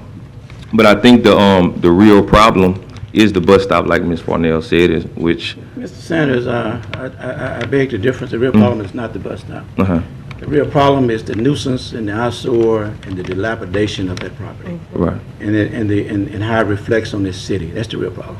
Right. Now, I have pledged to Ms. Farnell, to the mayor, to the citizenry of this city, that we're going to clean the city up. Right. Okay? Now, and I pledged to Ms. Farnell at the last meeting that I would not undermine her in her attempt to do her job. Right. Okay? I'm going to support her recommendation that in the morning you meet the inspectors out and that you will get the information and the directions that you would need to move forward. And if you will not move forward, I promise you, I hate to have you in this position, and I hate to see you lose your investment. Right. But at the same time, it's not about the steps. Okay, that's not good enough. Right. So I'm going to support her recommendation that 10 days, starting in the morning, and if nothing happens, you don't show good faith in moving forward after 10 days, then we saying that property is going to have to go. Okay, 10 days is not going to be enough for me to finish it. You just saying just... No, she's going to get with you, and they're going to give you some timelines to get going. In 10 days, she's going to let me know that you are a man of your word, that you are going to show the intent and in good faith that you're going to complete this project. Listen, flipping 9,000 to 20,000, I mean, I like that. Yeah, that's understandable what you're saying. I agree with that. If 10 days I show good faith in working on it, as long as it's not 10 days, I'm completely finished with everything they want me to do. That's not reasonable. But she's going to have some people out there in the morning. Are you available in the morning to meet? Yes, sir. Okay, let's do that. And then she's fair. She's a good fair. She knows what she's doing, and she's going to be lenient. If she see that you is going to move, then she's going to be very lenient. She's just going to let us know that you are indeed honoring what we agree on today. Okay. All right. So we good with that. Yes, sir. Mr. Chairman? I will second that motion. Mr. Chairman, could I clarify on the motion? So would the case be on your next city council agenda so that you could hear from Ms. Farnell about where it stands? Or I'm not sure how the 10 days fits with the next council meeting. 10 days and 2 weeks are almost close together, so we'll be on the next meeting. Your intent was that you would look at it again At at the the next next council meeting? So do we need to adjust the way that's phrased to reflect that? Well, I think or- normally what you do is, the motion is normally to, is it postpone? Usually postpone for 2 weeks, and then your instructions to him are to meet with her and do what he was supposed I to do. withdraw my within the motion, 10 Mr. days. Chairman, and move that we postpone for 2 weeks. Second. But that's fine. I think I have Councilwoman Lynch, and then... My question was answered, thank you. You got it, okay. And then Councilman Bowman.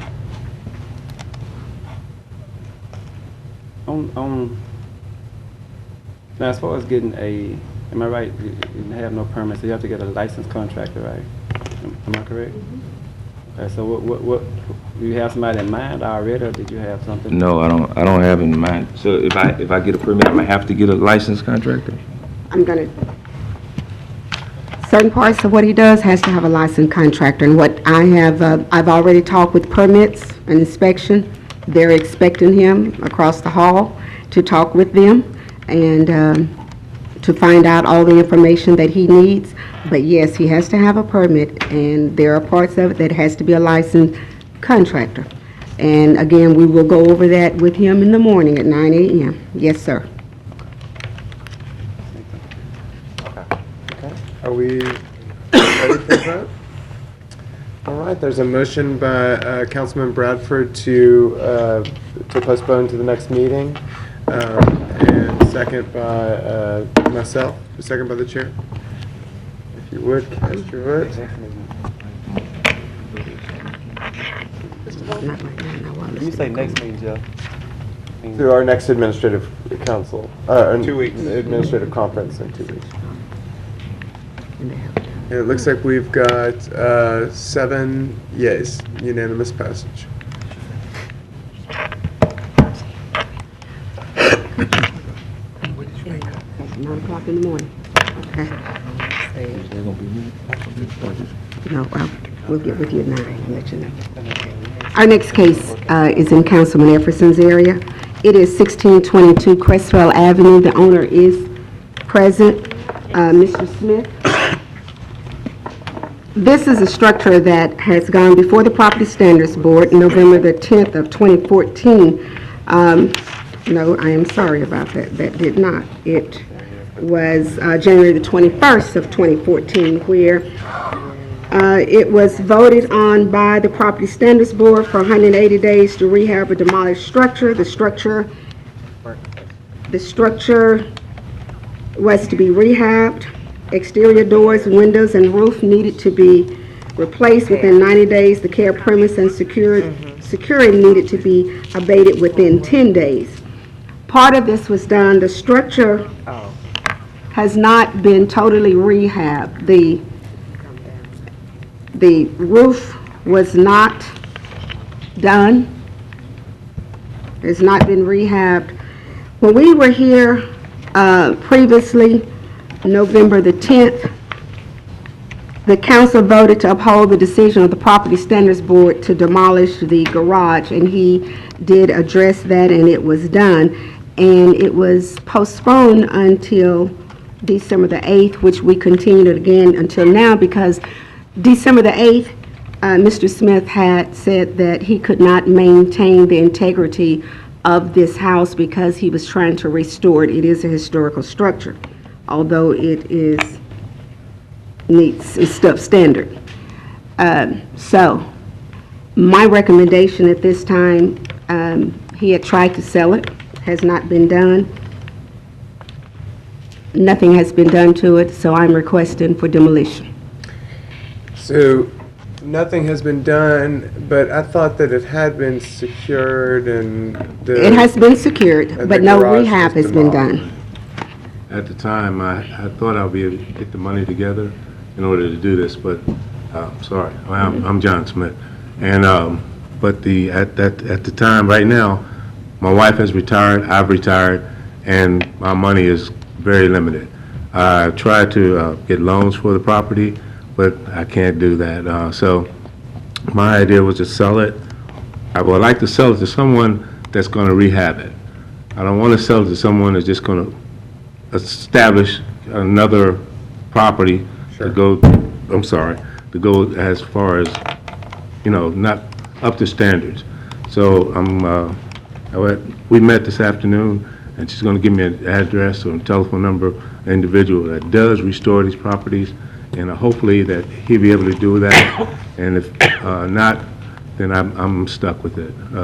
As far as demolitions. So my motion being, I'm very familiar with this case, and I am glad to see the garage is gone. I am glad to see that it's secured. I mean, I do see some positive steps. That being said, I would like to postpone this till our next meeting to give the opportunity for the conversation. Dorothy and I talked about this. I think I know some of the recommendations she's going to make to you. I hope that those are successful, and I know that we have postponed this already a lot, but I would like to provide 2 more weeks just to see if that will work out. So it's motion by the chair, second by Councilwoman Lynch. I was saying 2 more weeks to see if he has been able to sell the property. Correct. And I would like for that, have y'all already met today? I beg your pardon? Y'all already met today? We met, and my recommendation had been for the 30 days, and for demolition, because at that point, he had 30 days to file this before this first JDC. My understanding, and what I was hoping, that in those 30 days, he could possibly have the time. Gotcha. But of course, you've given him 2 weeks to come back, so We'll do We'll that go with right that, now. sir. And Yes, and sir. We'll go with that. So that's a unanimous passage. And on to our next one. And Dorothy, I will get with you about that. Thank you. afterwards. our next case is in Councilman Oliver Jenkins' area. Oh, there you are. Councilman Jenkins, that is 360 East 68th Street. The owner is present. We have talked. The remaining of the demolition for this structure is a wall. Let's see here.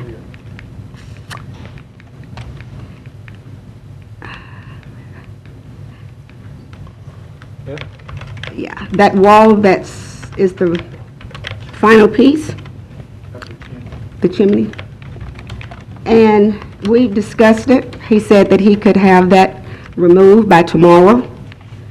The care premise that is there, we are addressing that in a separate violation that we have initialized, because that does not come under this demolition. Understand.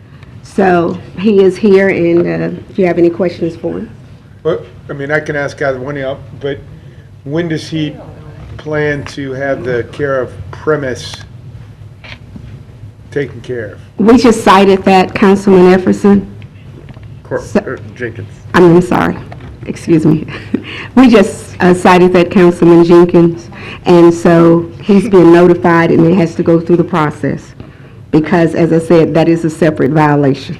I understand. So, Okay, well, then I'll ask him. Hopefully, we don't have to belabor that part of this process. hopefully, we will not. That part will go. He has assured me that he wants to clean it up. He's going to start, that he has some place that he can take it to. He's already removed some of it already. It's not as much as it previously was. He is making strides in it, and we're going to monitor that. Again, it is not a part of this demolition, so we had to cite that under a care premise violation. We will be monitoring it, and he has assured me that it will not be a long time before Okay. he has that removed. Okay, so I guess my motion is to postpone Yes, sir. till the next meeting for him to take down the wall. And then, sir, I do appreciate, you've done a lot of work on this demolition, and I appreciate that. And I do recognize that you haven't just left it all in a big pile, and you've kind of tried to stack it. But, some level of, I'll call it expedience or timeliness of moving the debris, the wood, the what have you off the property would be greatly appreciated. And it would save collectively the taxpayers just the administrative burden of having to go through this procedure. Now, I recognize, you can't do it in a day, but if you can get some of that stuff and continue to move it off the site, that would be greatly appreciated. I understand. Okay. So my motion is to postpone 2 weeks on And Councilman Efferson, may I ask that if the wall is down? I'm sorry, Jenkins. if it's down Then he before does then, not- you do not need to bring it back to this Yes, he council. does not need to return. Okay. I am so sorry. Thank you. Our next case is, Wait, we're still waiting on a vote. I've got a motion from I Councilman almost said that, but I think Jenkins, somebody- and was that seconded by Councilman Corbin? Or who was? I think Councilman Bradford. Councilman Bradford, you made the Second. second on that? Okay, great. And if everybody's cast their votes? And we've got unanimous passage. And on to Portland. Is that our next one? Yes, our next case, Councilman Efferson, 2407 Portland Avenue. This is Miss Brenda Diane Brown Shepherd. This case did go before the Property Standards Board. She was here January the 12th. And on this structure, they agreed to postpone it until today. She was to come to my office the day after to talk with me. We did discuss it. We had agreed that Property Standards would demolish it. And so I brought an affidavit today for her to sign, but I think she may have had a change of heart about it. She is here.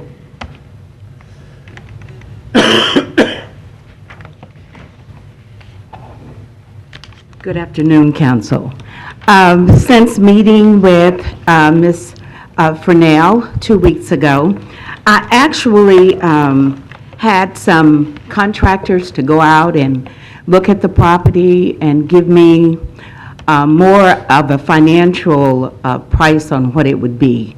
When Mrs. Furnell and I met 2 weeks ago, we talked about the overall condition of the property, and I thought that if I could get the rotten wood on the outside repaired and get the roof done and the windows repaired, that I would be okay with property standard. But after having contractors come out and look at those seals, now when she and I talked about seals, I asked her to explain because I wasn't real sure what that meant. The contractors came out and looked at it and said to me that it would probably be somewhere between $8,000 and $10,000 alone just to get that done. We cannot afford to put $20,000 into this house. And as much as I'd like to pass it on to my son and have him to live in it, financially, we cannot. We just can't put out that kind of money for this property. I paid $17,500 for this property back in 1977, and just really started having some problems, well, major problems with since September of this year in terms of a letter in saying that I either need to fix it up or get it demolished. So what I'd like to do now, I've had a couple of investors to write me about this property, inquiring about if I was interested in selling it. I no longer want to hold on to it because what that means to me right now would be getting it demolished and having to continue to pay the taxes on it every year. If I thought that it would be profitable to me to do that, that eventually I might be able to get it sold and get some of my monies back, I would hold on to it. And I have held on to it for a while, just thinking that I can make the necessary repairs and get it back on its feet, but I can't spend, financially, I'm not prepared, my son's not prepared to spend that kind of money to get this property done. So what I'm asking today is if you would allow me the opportunity to see if I can get it sold. And then, of course, if I can't, then my last resort would be to go ahead and, agree to have it torn down. I'll say I'm somewhat suspect of any investors who are looking to purchase that, primarily because of the problem that we have with people who rent substandard housing and put people in the housing even though it may have a property standards violation on it. It's really not fair to the people they rent it out to. It's dangerous. It's poor reflection on our city, and so I have some concerns about that. I don't know. Can you elaborate on who it is that? Well, what purpose the investors have in purchasing the property? I spoke with an investor today, and they wanted to know. Of course, they asked me if it was in the process of had I gotten a letter from Property Standards, and I said yes, I have. And they asked me if they could go by and look at the property, and I said certainly. They said, does it need fixing up? I said, it doesn't. It would need some fixing up. They asked what would I be asking for the property, and I pretty much said to them, it's open. I'd like for you to go and take a look at it and tell me what you would be willing, to give me for it. Okay. Dorothy, what is your recommendation on this? My recommendation is for demolition. If she sells the property, that order follows this property. You will see it again because we have to send a 10-day notice. That new owner must come before you. It will be adjudicated again in front of you. I'm going to move to uphold the decision of the property standards department and move for demolition. But before I do that, I did notice Councilwoman Lynch, I think. My question's answered. Okay. Mr. Chairman, I do have a question. Councilman Brown? Sorry. This property was presented to us at our last hearing. And the statement was made, I think, by Council Lady Lynch in discussing this property, that there are residents in Shreveport that actually live in structures like that. And that's true. It wasn't this one. It was, huh? It wasn't this one. There's this one. Yeah, but it is true. Throughout my district, I'm not saying that to say any other reason than I'm saying it, okay? But my concern, Mr. Chairman, is that are we fair with this lady? And that if she has interest in selling it as a structure, and that the new owner or the new investor who would assume it is interested, really interested, in rehabbing it to provide housing for somebody, would we deny her that opportunity?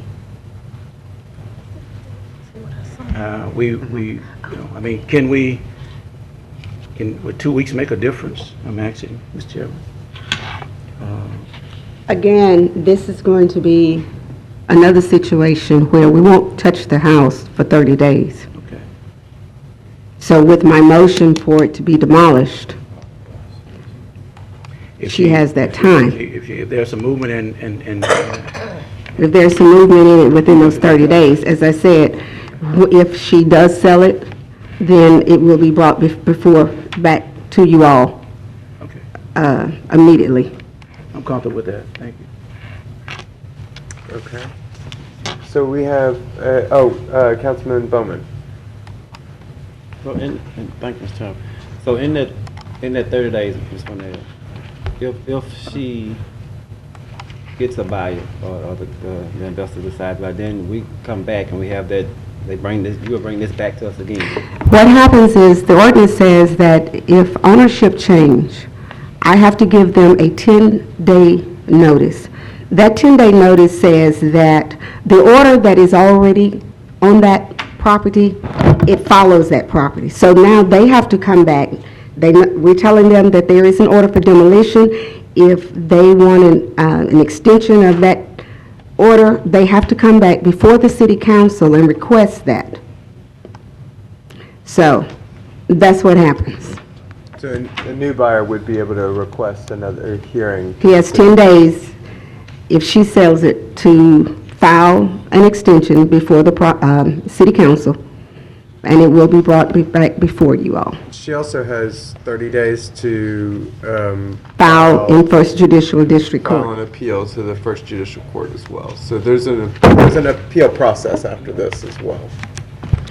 And just so you know, we had proposed an affidavit. This structure is 952 square feet. Cost for demolition is $1,904 with the $150 administration cost, which is $2,054. We do have a payment plan for it, and I do understand her right to be able to sell it. And at my request, I'm asking, as I said, if you're talking about coming back in 2 weeks, my suggestion is to go on and do the order for demolition because I can't move on it for 30 days. She has the 2 weeks. She has an additional 2 weeks.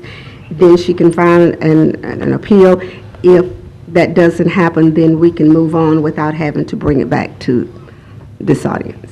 Well, that's the motion that we have before us now. If there's no further discussion, if we could go ahead and vote. Mr. Chairman, who seconded the motion? I did. Motion was seconded by Councilwoman Lynch. Is the, Like, everybody's cast a vote, and that is a unanimous vote and the decision was for the 30 days? to move forward with demolition. Okay. Ms. Brown, you understand what? I'll explain. Get with Dorothy, make sure that you understand the timelines. You still have some time and some opportunity to work on the situation that you're explaining to us. So let's just make sure y'all get a chance to have a conversation so you understand the parameters that you have to work with them. But you should still have an opportunity to work within those, so. We will do that. And those in and of property standards cases. And then Dorothy, that's the last case you have, right? Yes, sir. Well, I hate to keep you up here, but Councilwoman Lynch had a question, and did you have? We Okay. have quite a few cases on the 23rd here. I just want to get briefed on mine ahead of time on these cases that are under me. 217, 151. I think those are, and 155. If not now, but, just call me and brief me. Oh, yes, Okay. yes. Okay, I'll do that. Okay, I thank certainly will. Chairman. Okay. Mr. Bradford. I've been out in the community, in the district for quite a few days, dealing with a lot of things. And as you bring cases before us, I think I had the clerk to forward you incident where I got a call on Ziegler Street. Yes, sir. You responded to that. The thing that I see that I'm kind of concerned about is that sometimes, and maybe just my opinion, that we're not consistent in how we cite things.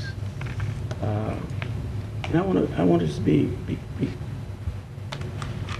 fair and have an understanding, a clear understanding on how we cite things. I know the criteria is the outside appearance as it relates to the first appearance. The house on Ziegler, to my understanding, from talking to the neighbors, has not been occupied in 15 years. I went in, I took other pictures, besides the one that I sent originally. I didn't go in, actually. There's no front door or side door, so I just took my camera through the bar. There's a burglar bar on the door and you replied that there was some painting done in there. But at the same time, the roof was caved in. It's open. The wiring, electrical wiring, is totally dismantled. The box, the electrical box is gone. Underneath the house, water is running down into the carport of the neighbor. If a house has not been occupied in 15 years and the condition of the interior is what it is, how do you treat that? How do you respond to a complaint from neighbors that there's no real intent of refurbishing or renovating this property? There's at least 2 or 3 sites on there, on the house that have not been removed. One dated, I think, about a year or so ago. Mm-hmm. Okay. How do you respond to that? We first look at cases according to the International Code Council. There are certain criteria. A house can really have ugly paint on it. It can be peeling. But if it's structurally sound, then it would not be a candidate for demolition. It would be a candidate for rehab. If we cite a house for rehab and the owner does not rehab that structure, there is nothing that property standards can do as far as the rehabilitation of that property. If it was demolition, we could. We at that time will cite an owner to city court. In this situation, the house was, in fact, looked at. We did an investigation of the house on the inside. The floors were structurally sound. Yes, she did paint it. As far as the back porch was removed, there was the windows at that time when we looked at this the last time, there was windows there. Now, the inspector is going back out to review the house, to look at it again. And if there are changes, then we will move forward and apply those changes and do something different. But as it stood when the last time we looked at this house, it was not a candidate for demolition. And as I said, there is more than just for the house to be ugly. We look at, especially when you're talking about demolition. As far as I said, with requiring a person to rehab it, we make those requests. That house did have some paint, as I told you, I think it's on the east side, the north side. The other house encroaches on it, so that's kind of difficult for that to be done. And as I told both the owner of her neighbor that is going to be a civil matter, that they will have to actually go to court to decide on that. But that's our reasoning, Councilman Bradford. Okay. And again, I don't want to prolong this, but again, my concern is consistency. Yes, sir. 15 years unoccupied, and we know that any time a structure is unoccupied, year after year after year, it's going to continue to deteriorate. This house is doing that. Okay. This house, you requested that something be happening. She put lipstick on a pig. Okay. That's not, to me, that's not adequate. That's not satisfying the letter of the law. I mean, like this gentleman will say, okay, let me go put some steps on here now. I mean, I'm now in compliance. That's not what it's about, is it? No, sir, but this is the other thing. I cannot go forth to demolish a house that does not meet requirement for demolition, which could put the city, have the city liable for it. That's the other thing. So I have to look at things very carefully when I'm analyzing the criteria of a house, whether it meets the qualification. As I said, it's not only just about looks. And I understand that it appears that some houses that we look at, we may look like we're being more aggressive. That comes with the entire structure. If the seals are rotted, if we're looking at termite, the damage, so many other things that may be hidden, but the house looks like it's okay. And so all of these things that we're looking at, we also listen to the neighbors. And we know Ms. Ziegler, that neighbor has complained quite a bit. There is a history there. And I do understand. I've tried to work with her. The owner of that structure, I have recently talked to her. She did tell me that she has been looking for a buyer, and we had some conversations about that because she thought that her son was going to move into the structure, but that the neighbor was harassing the son, so he moved out. So there was a lot of things that goes on with that. But we are following the law on that, and we are following our code. Okay, my last statement to you. Yes, sir. A neighbor's complaint is not a factor in you doing your job, is that right? Okay. You're gonna dispatch an inspector back over there. Correct. Okay, I want you to notice, under the house, how there's a trail, like a ditch area that when it rains, or I don't know where the water comes from, when it rains and raining and all that residue, the ground and everything is coming and pouring out right into this lady's garage. I want you to notice that. Then I want you to notice the ceilings of the house and the fact that the house have not been occupied, and it's cited. I didn't remove those those certified letters that was stuck on the house. But you just review that and give me a update on that next time. Yes, sir. Okay. I'll be glad to do that. Thank you very much. Yes, sir. Thank you, Mr. Chairman. Thank you, Dorothy. All right. It looks as though we have no alcoholic beverage appeals today. That's correct, Mr. Chairman. And Councilman Corbin, I'm sorry, you had a request to speak. I did not see it. Thank you, Mr. Chairman. I would like to back up and let's ask a few questions about ordinance number 2.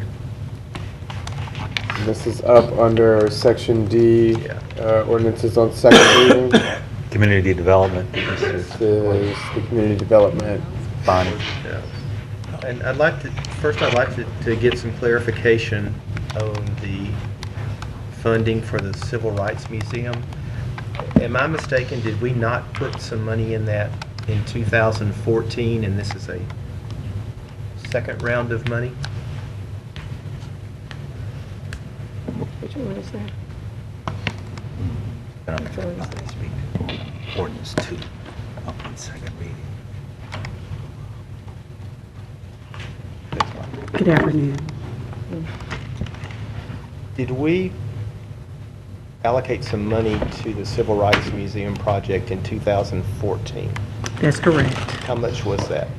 It was $45,000, but it actually came out of Community Development's budget and SPAR's budget. It was not a special allocation from the council. Okay. Did we have a discussion at that time that that was not enough to move forward with the study that needed to be done? Yeah, we recognized at that time that that was phase 1, and the monies that are being asked of you today is for phase 2. And what are the difference in those phases? Under phase 1, it's when you engage the community in the conceptual design. You do all the project deliverables associated with the space and the preliminary work associated with the project. Phase 2 is more defined. You're looking at your renderings, you're looking at specifications, you're looking at project cost projections and those things that get you ready for construction. The way it was communicated to me was that the initial funding was to allow an engineering survey to be done to see if the building would support future use. That's correct. That's the project space evaluation. And has that happened? It has not. We did a preliminary engineering design evaluation just to see if the project was even feasible or if the site was even structurally sound before we expended or exhausted any amount of monies on this project. It was determined that at that time that the project was structurally feasible, and therefore we moved forward with phase 1. But there is still a phase 2 of engineering to be done. We just didn't have sufficient funds in our budget at that time to do phase 1 and phase 2 together. Ideally, that would have been the case. Looking down the road, if the building turns out that it's feasible, recognizing that we have trouble funding and maintaining our current buildings, this would be another building that would fall under the city's responsibility to continue to take care of. It would always be owned by the city. It is our intent to have a relationship with a nonprofit organization so they can maintain and operate the facility, but the facility will always be maintained by the city.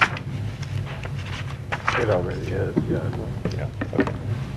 That's all I had. Thank you. Thank you. I have a couple questions in, Bonnie. Okay.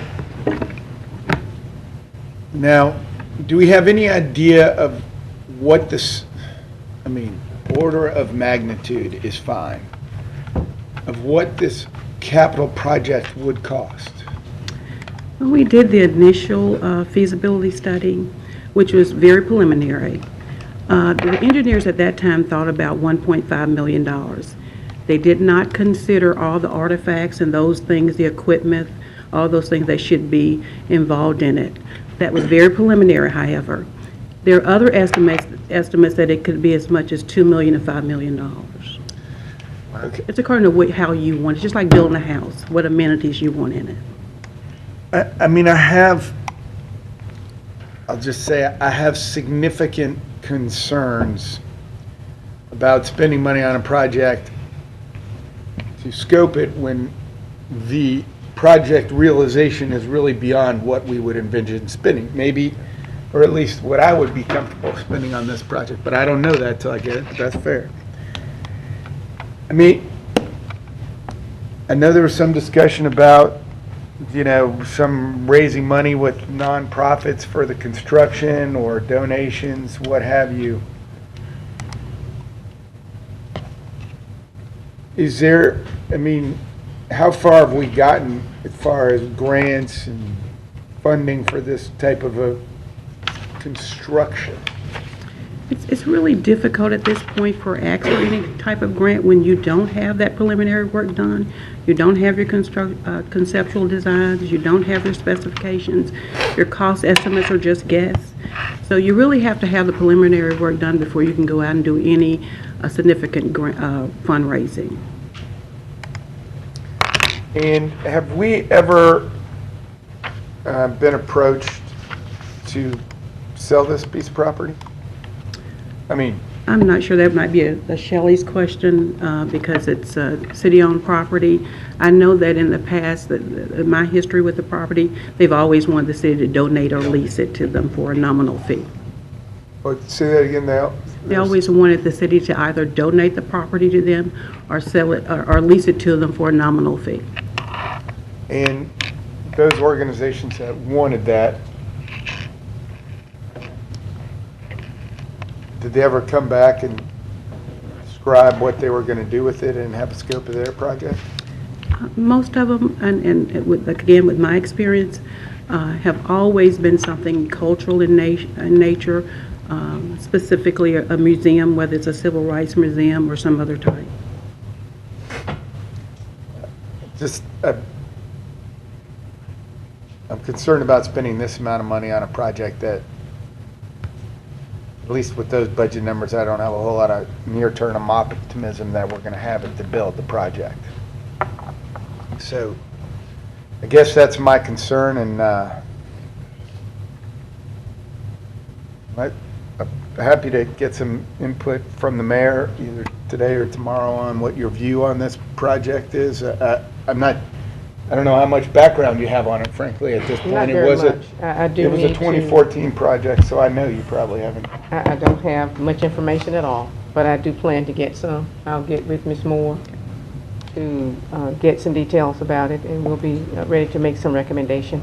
Okay, and that comes back with the postponement for tomorrow. I'm happy to support postponing it 2 weeks so you have that time or whatever we need to do.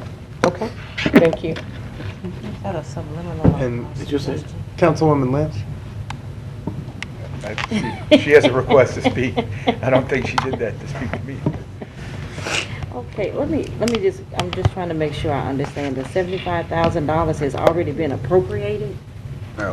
It says ordinance 114 of 2014 I thought that we appropriate did. $75,000. Yeah, they just didn't reflect it in community development's budget. So we. So it's already passed? Okay, well then, We approved the funding in our Riverfront budget.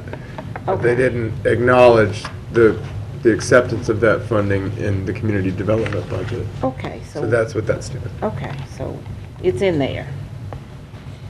It's in the current year budget. This is just correcting, this is just, what's the word I want to use? It's acknowledging it in the community development budget. Correct, okay. You already approved? There may be a little bit of background. Okay, thank you, that's what I was trying to clarify. And let me say two things. It's my understanding that some preliminary drawings have already been done on this building. Very, very preliminary, just to even determine whether it was even feasible to go through this process.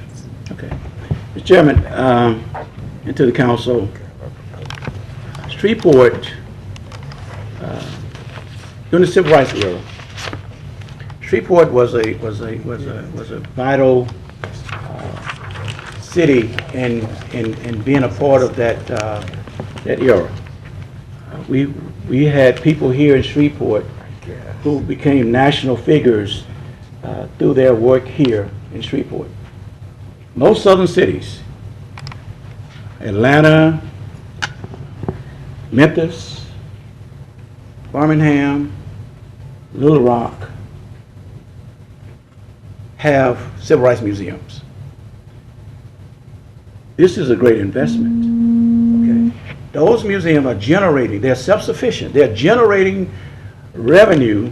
What my understanding, there's another group that's going to partner with the city called the North Louisiana Civil Rights Coalition, who wants to be a part of this partnership to help create the whole exposition of this museum. I think the investment that we will incur, I think the return would be even greater, because we can create a tourist destination just because of this venue.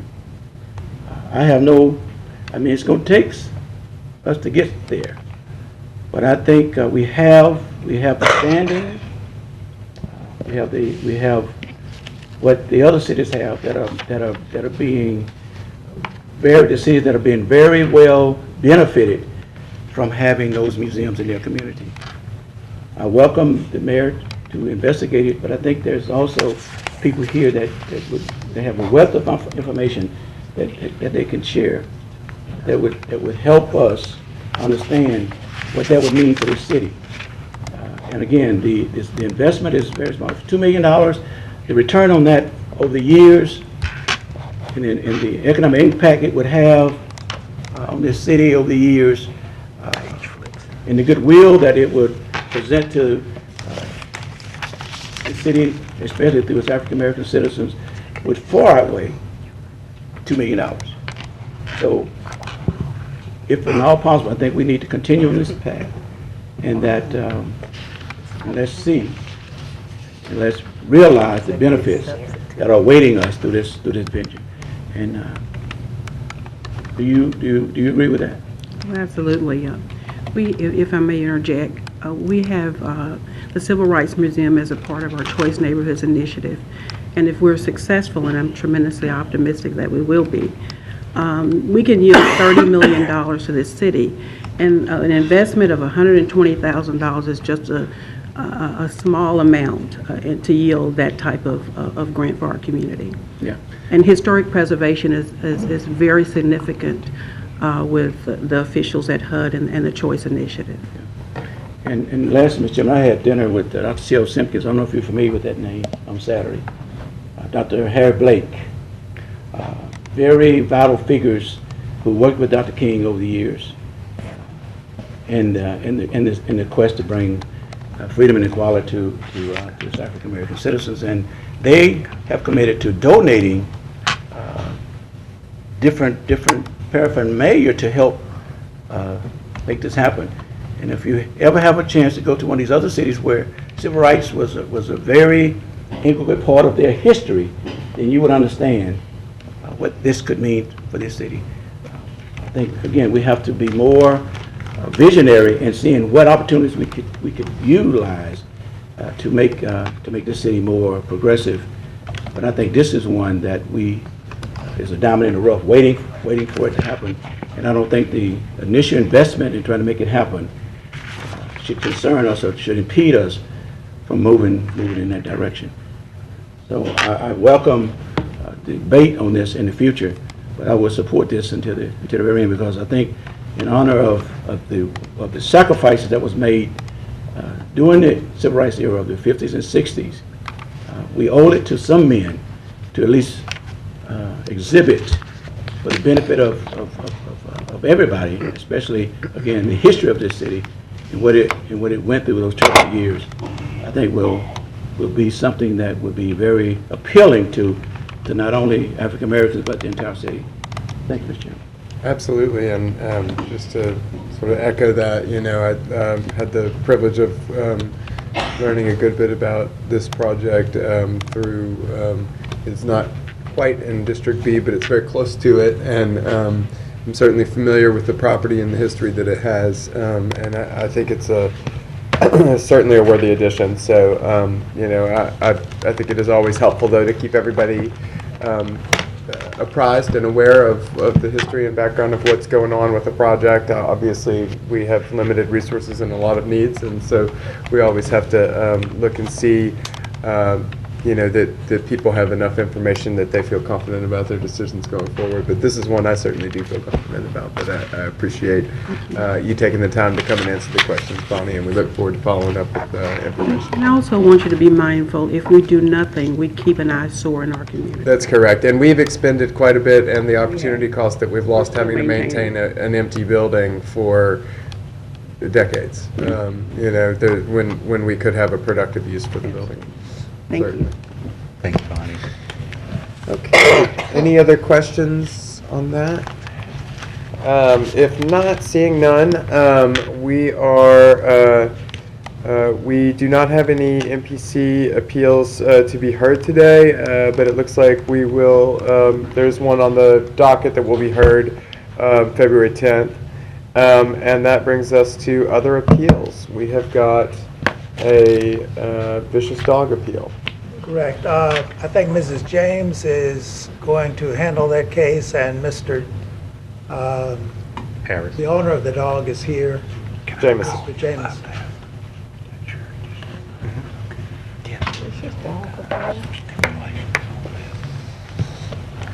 We own the dog.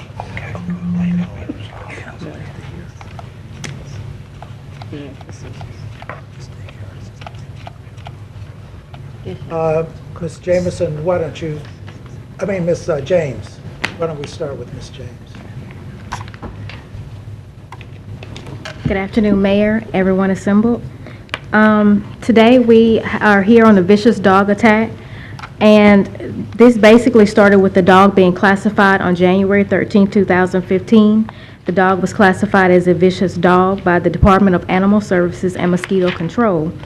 The owner disagrees with this classification of his dog, and we're simply here just to ask the question, what more does it take? Because in accordance with Louisiana Revised Statute 14-102.15, a vicious dog refers to any dog which, when unprovoked in an aggressive manner, inflicts serious bodily injury on or kills a human being.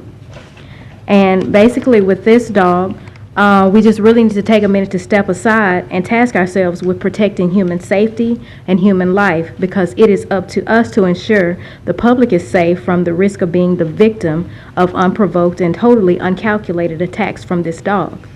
Sadly and tragically enough, it has been proven through at least 3 separate and documented incidents whereby this dog has behaved erratically and has each time 3 events that he aggressively attacked 3 different individuals. The first was in 2011, November 21st of 2011. A gentleman by the name of Mr. Pryler was feeding the dog. He was attacked by him once some food fell on the floor. He went to pick it up. The dog attacked him. The second, on November 29th of 2013, a young lady by the name of A. Belinsky suffered being the subject of an attack by the same dog when he bit her and attacked her. The child was simply walking down the hall when the dog broke, and he proceeded to attack her. The owner of the dog states that the child teased the dog earlier that day, but if she teased the dog earlier that day, why didn't he attack her then? He attacked her much later in that day. And also, the third time, which we sincerely hope is the last time, he occurred on January the 4th, 2015.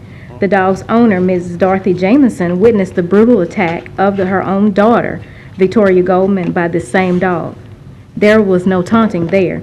She was merely playing with the dog when he spontaneously attacked her.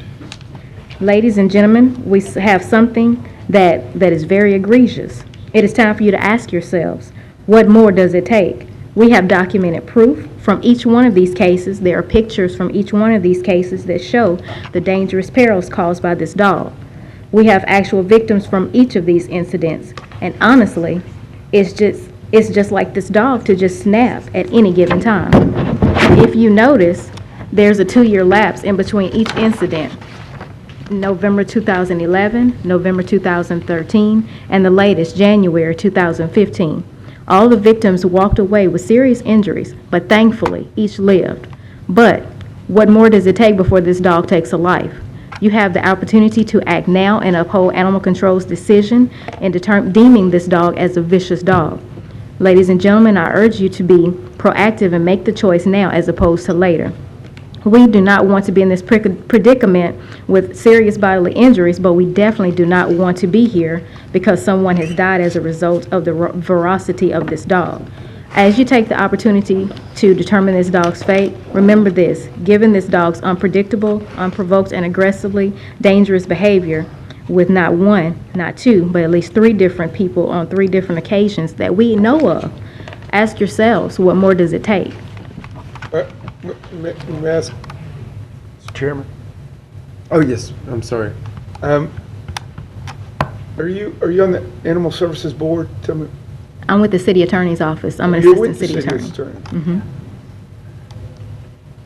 Guess I'm embarrassed, but I don't know. Are you full-time or part-time with I'm that? full-time. I was hired in September. It's one of the relatively new. Okay, well, I mean, I'm like, hold on a minute. I mean, okay.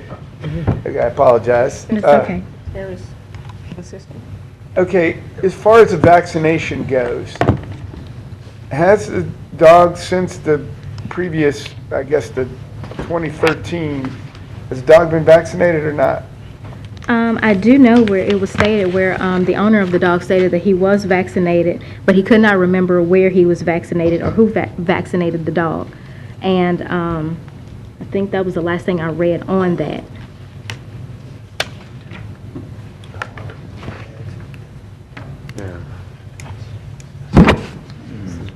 Okay. Mr. Chairman, I'd suggest we at least have the appellate come up and explain his side. Before the attorney leaves, Mr. Chairman, can I ask her, the previous 2 times,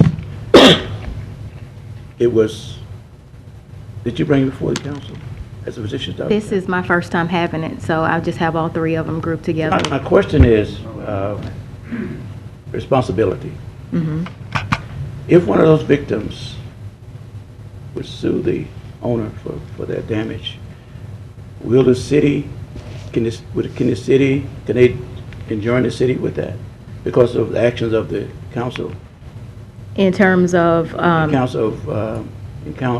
terms of giving the dog a pass on this as it relates to your recommendation? as it relates to my recommendation, I do not know if the city would be enjoined in that decision, but that is something that I will be happy to research. Because I mean, if we are choosing to make a decision on this, and we allow the dog to continue and the dog bites somebody else, I don't want to feel like we're liable in that situation. Right. But anyway, I would like to hear from the owner too, Mr. Chairman. Okay.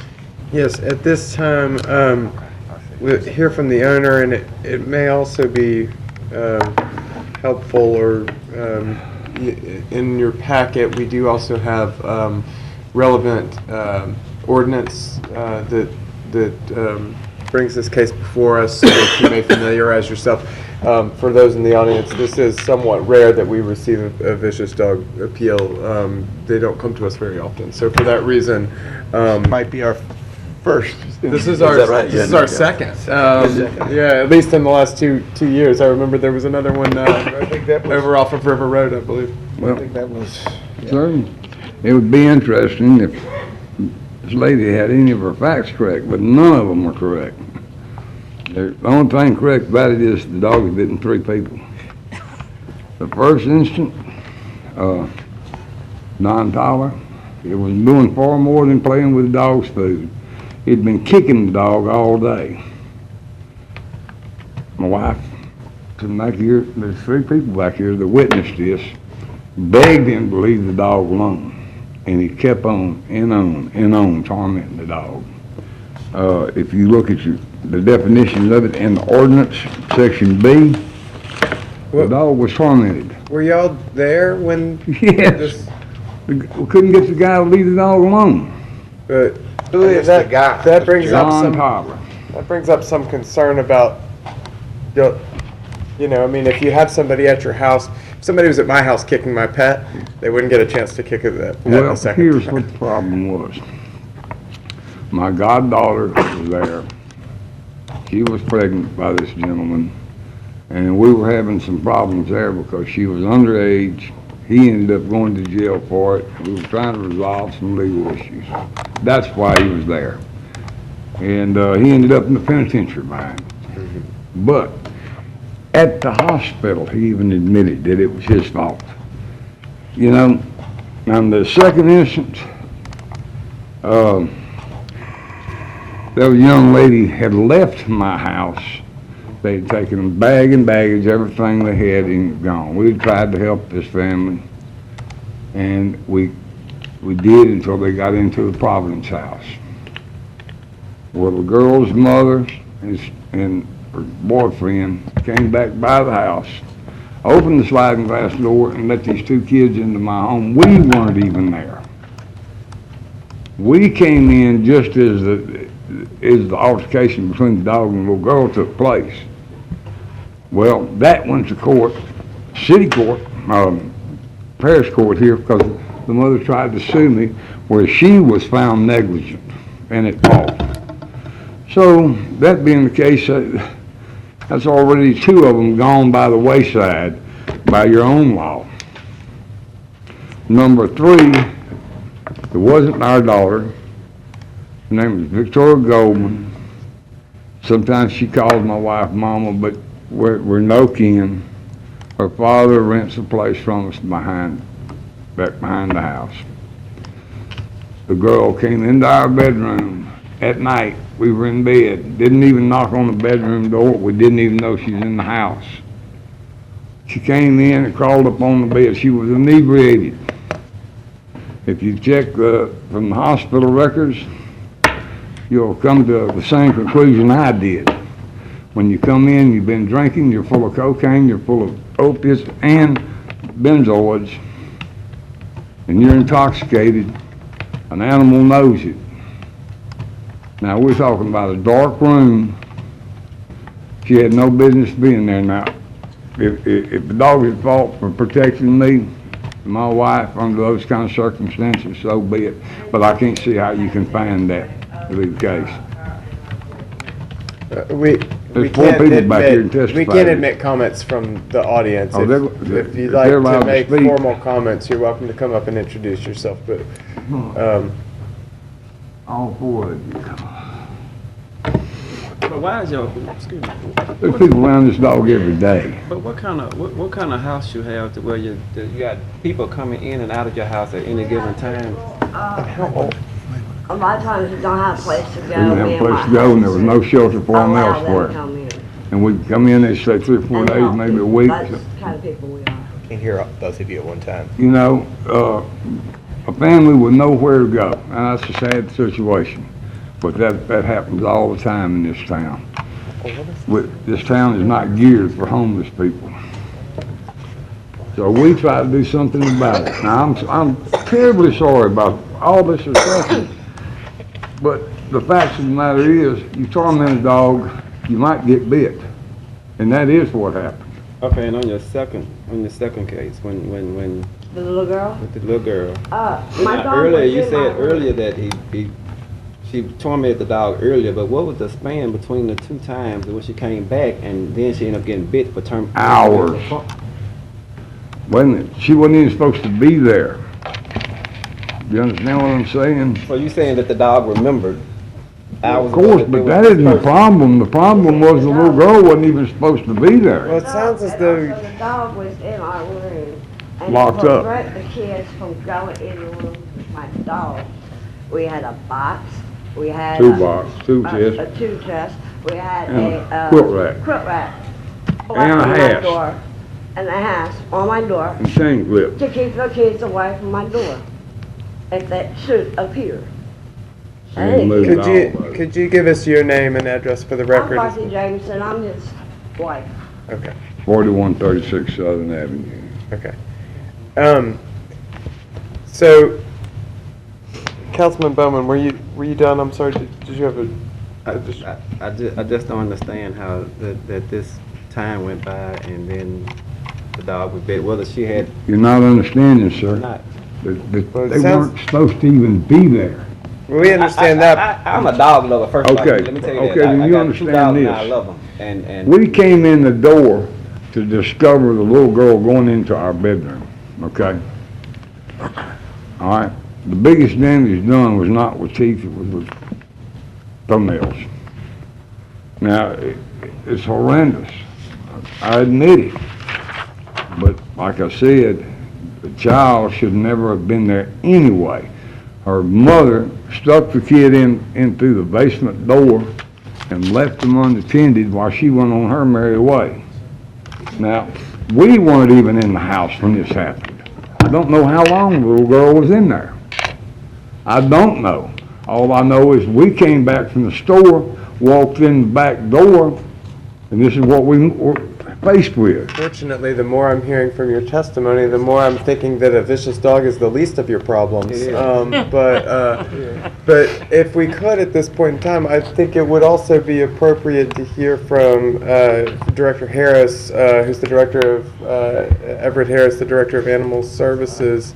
Ask him if they've had any problem with the dog at all. Perspective as well. I guarantee you they haven't. Director Harris, if you could, if we could have y'all sit down for a moment, and we want to be able to hear from him as well. Being that y'all obviously were very involved in this case, if you could give us y'all's perspective on the case, that would be helpful. Everett Harris, Director of Animal Services, 1500 Monty Street, Shreveport, Louisiana.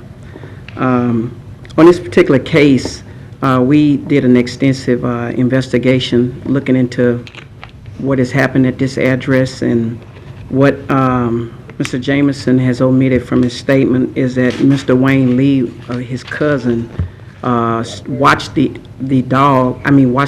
young lady go down the hallway, and then she was attacked. This is, in my opinion, is an owner responsibility, and I think as an owner, we have to safeguard our people in our homes from our animals when they have a history of this type of behavior. He's stating that the animal isn't causing problems. Just because the animal isn't displaying any problems, we don't know what the triggers are that make the animal respond the way it is. And I believe that it's in the best interest of the animal that is no longer put in a position, because the animal is going to be an animal, and we have to protect the people that enter into their home. And that's why I declared this animal vicious, because I believe that if it ever got outside that home, we're looking at a public safety issue that would probably be something that would make us in the national news.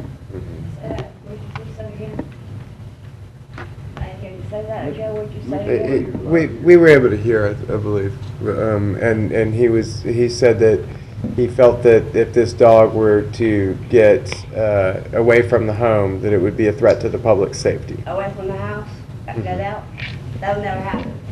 That's never happened. I have limited confidence about the control of this household, but that is just my personal opinion. I think Stephanie and I have a... Yes, Councilwoman Lynch first, and then Councilman Bradford. I think Everett followed me over here to torment me. Mr. Harris, do you all have anything in place, I guess, on these type of cases? The dog is at the shelter now, right? Yes, ma'am, it's quarantined pending the outcome of the appeal process. Do you all have anything in place to kind of, I guess, help these owners, if we should decide to declare the dog vicious, to deal with what happens after that?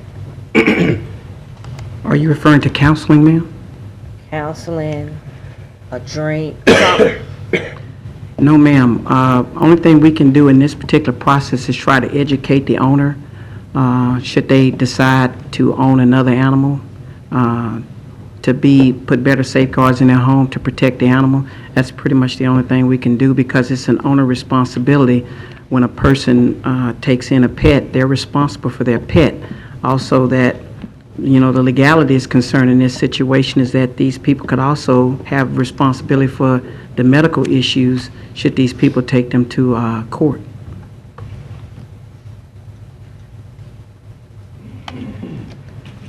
I think that, I'm not gonna comment.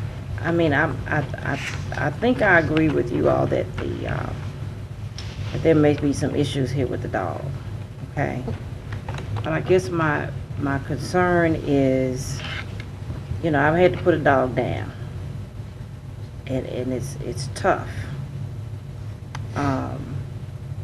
And I don't get the impression that they're really ready to deal with that. Yes, ma'am.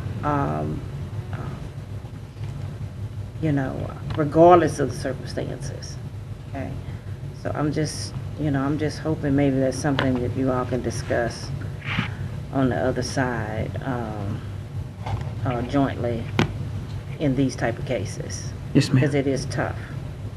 It's a hard thing to do, a hard thing to deal with. And especially if they, you know, if there's a dispute as to whether it's appropriate or not. Okay, thank you. And I think we have Councilman Bradford and then Councilman Jenkins. Mr. Chairman, like Councilman Bowman, I've been around dogs all my life. I own a dog, my son's own a dog. By the very minimum definition of vicious dog, this is a vicious dog. It's a vicious dog as it appears to me because the dog have not been properly trained. There's no dog that has been properly trained will attack and do this to a human being.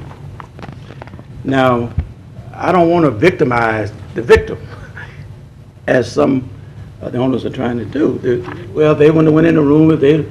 Okay, that's not the issue with me. The issue with me is that I've been around dogs all my life. When I was a little boy down in Ringo, my granddaddy had about 6 dogs. You know, we played with the dogs. The dogs would go hunt, and they'd be vicious with the raccoon. But when they came home, they wasn't vicious with the kids on the yard. Okay, and that if a dog growled at one of those little grandkids of theirs, the dog had to go. Matter of fact, if the dog killed a chicken, the dog had to go. Because, Bear, you know about that? Because the premise was, if you do it once, you'll do it again. And they weren't there, the old people weren't there going to allow a dog to take some food off the plate. So if he attacked a chicken, he had to go. If he growled or attacked one of their little grandkids, he had to go. That was the standard. Okay. I don't want to, Mr. Harris, tell the next victim that one day Probably not. you came to this council and said, this dog is vicious, you know, and we disagree with you. I don't have to tell that young kid, or whoever that victim is, that dog wasn't vicious. Yes, sir. And that we made a mistake. I think by the minimum definition that you all presented in writing, I believe the dog is vicious. I think the dog is a threat. As long as that dog is around somebody who, it doesn't matter. I mean, the dog should be well trained that if somebody is in the room or that dog is being agitated, that dog should be disciplined because the owner has created that in him to be disciplined enough to refrain from attacking somebody. I just find it disingenuous for somebody to try to convince us that it's otherwise. I don't understand it. I don't get it. So I'm gonna support the recommendation that you guys, because I don't want to tell somebody, another victim, that we didn't do the right thing. Do you want to tell them that? No, sir, that's why we're here today. Councilman Jenkins. Okay, in this statement, in here it says, upon arrival, I spoke with the owner of it says bit the dog, a Mrs. Dorothy Jameson, about the incident, and she stated that the dog was confined in the house when the incident occurred. She also stated that her daughter, the victim, was playing with the dog when it bit her in the face. the owner, so I'm assuming the owner, Mrs. Dorothy or Miss Dorothy Jameson, stated that she no longer wanted to own or care for the dog. So, okay, I mean. That was the initial statement that was made to Officer Ashton. Okay, so but Officer Ashton is not here, but that, I want to make sure it's clear that Ms. Jameson behind you is reportedly stating at one point that she didn't want to own or care for the dog anymore. That's correct, sir. Okay. According to the report. According to the report. Yes, Now, sir. I mean, I just want to, I want to make sure we're talking about the same owner that, that then started the whole, I got you, okay, thank you. And Councilman Bowman. That statement was never made. And I've never said anything. I've recognized Councilman Bowman as the next speaker. So that's how it's going to work. Thank you, Chair. I'm not going to prolong this anymore, but I have a 160-pound Rottweiler, and he playful, and he jumped up on my mom and playing, and she fell and she broke her ankle as a result of that. That was playing, but he didn't bite on her, he didn't scratch her, so I don't care if it was a bite, if it was a scratch. To me, that's harmful, and for 53 stitches and 2 plastic surgeries, that's vicious. No other way to see it. I mean, My dog was put up in my room. I agree with animal service. So I think Two different people that weren't even supposed to be in my house. at this point, we need a motion. It's out of the district. I mean, you want a motion for me? Well, I mean, from somebody, unless there's additional questions, or I'll be happy to make them. I mean, I'll make it. Sure, it doesn't matter, I mean, you're the dog professional in this group, but that's the. I'll move to, I'm around a lot of them, but I will move to uphold the opinion of the. I'll be happy to second your motion. Animal Services Board. Can I say one thing before you make up your mind? Two people have come to my house without my permission. If I'd taken my .45 automatic shot and Sloan dead, I wouldn't be in trouble. But I didn't do that. My dog protected my house. Now he's at risk for doing what he should do. I mean, I don't want anybody hurt, but I want my house protected. I don't want people in my house that are uninvited. Well, you know? A lock may work better. Well, how about this? It was locked. Well, at this point, we're not debating that. I mean, I am very much a dog lover. I have 4 dogs. I love them all very much. I feel very sorry for this dog. I feel like it has probably seen some things and been through a life that has led it to be very unpredictable, and it has reached a point where it is vicious and it is a public safety threat, in my opinion. On a daily basis, he is probably around 25 or 30 people, and he's never caused any problem like that. When you're in bed, the lights are out, I don't think there's too much to expect for him to protect me.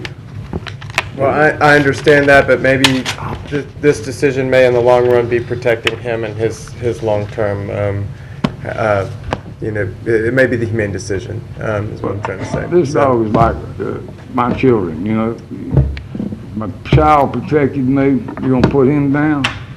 No, but that's, I Same mean, thing. if it was in violation of ordinances, they would be held accountable for those, so. Well, according to your own law, he can't be held by this law right here. Your law, section 4, destination 3, and subsection B, says that he can't be held responsible for that. It is in black and white. Okay, I think, we have a motion and a second, and we've called for a vote. I think we're still waiting on one vote to be cast, and that is unanimous, so. Okay, how do I appeal this?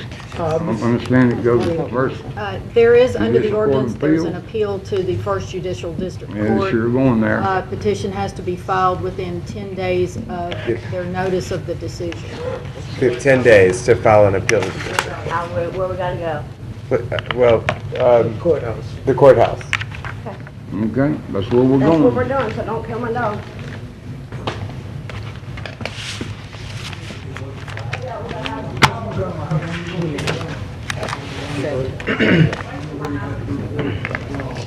Yeah, seriously. Yeah, thank you very much, Director Harris and City Legal. We appreciate that. We don't have any taxi appeals or SOB appeals today.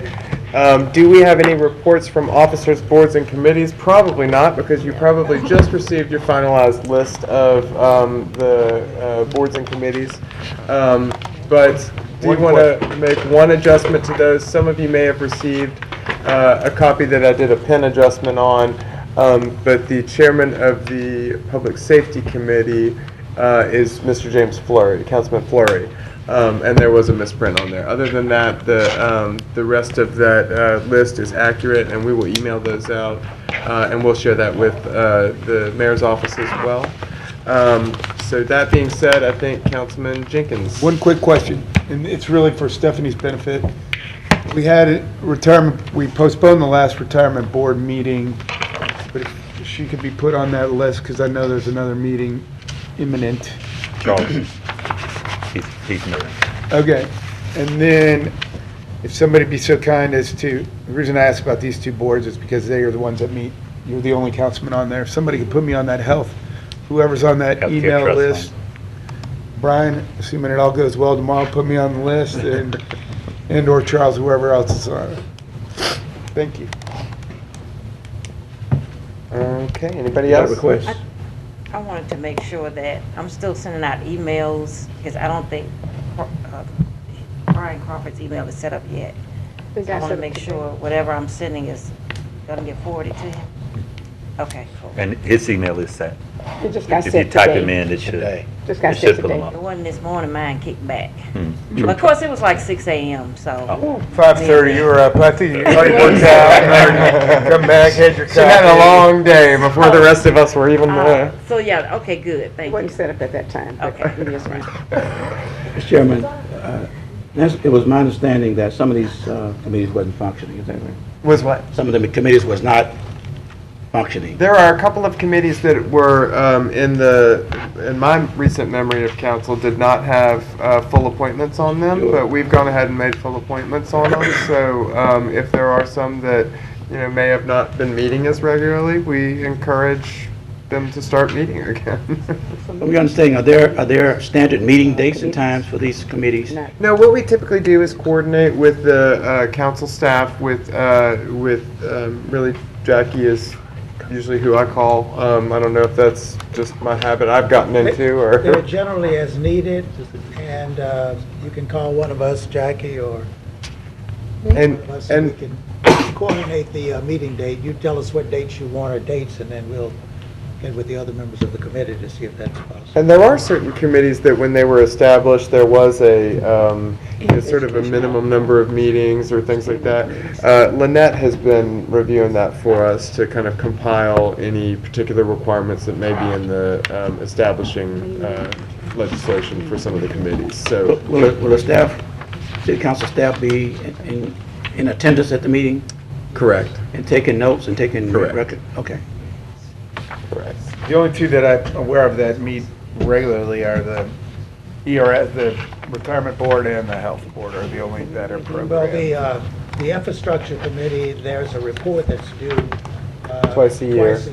and normally there's a meeting after that, and the A&E audit committee meets on a fairly regular basis. Mm-hmm. Yeah, and then other committees, it's just sort of up to the leadership of the committee as to how regularly they meet. But I am very open to if the chair members or committee members want to suggest a slate of dates throughout the calendar. I think it's always good if we can pre-plan and kind of put some dates out there. I'll certainly be willing to do it on some of those committees that I serve on, and we can set out a bit of a time frame for the year. So if anybody's interested in doing that, please don't hesitate just because it wasn't the way we've done it in the past. I think that's a welcome suggestion and a good change. So at this point is the highlight of the meeting, what we all came for, the clerk's report. Considering the hour, Mr. Chairman. We'll move on. Okay, so the council will resolve itself into committee of the whole at the regular meeting, and that will be for communication and other matters. And we'll do approval.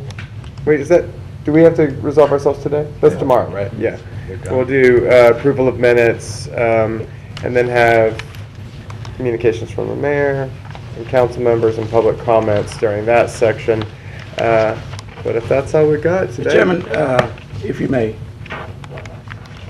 let me make a statement. I would reserve this, do it today instead of tomorrow in my communications. I think it was the 16th. Again, I'm working at the pleasure of me as it relates to how I address my constituents, and I've been getting frequent calls and addressing things. I sent the clerk at least 10 correspondence that was presented to me by my constituents addressing various issues. He's been, and he referred them, I understand, through the email.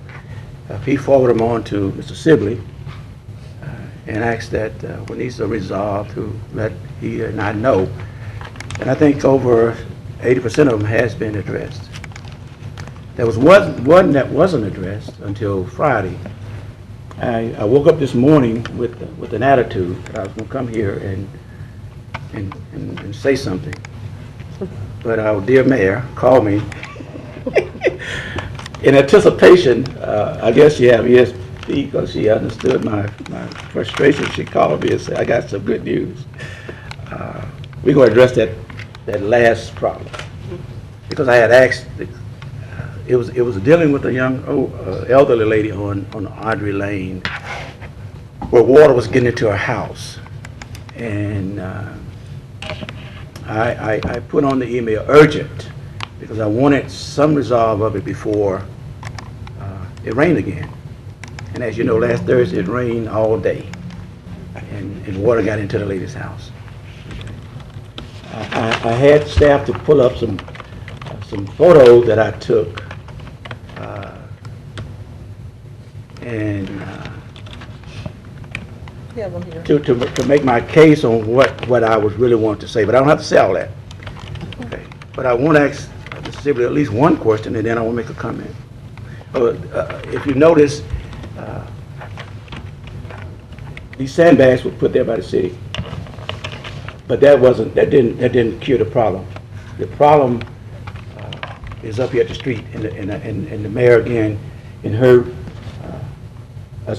attaining the information that was necessary, she understood the problem and talking to her staff and engineers. But there was one that was particular I want to show you that happened on Friday. After Thursday, I was at the lady's house, and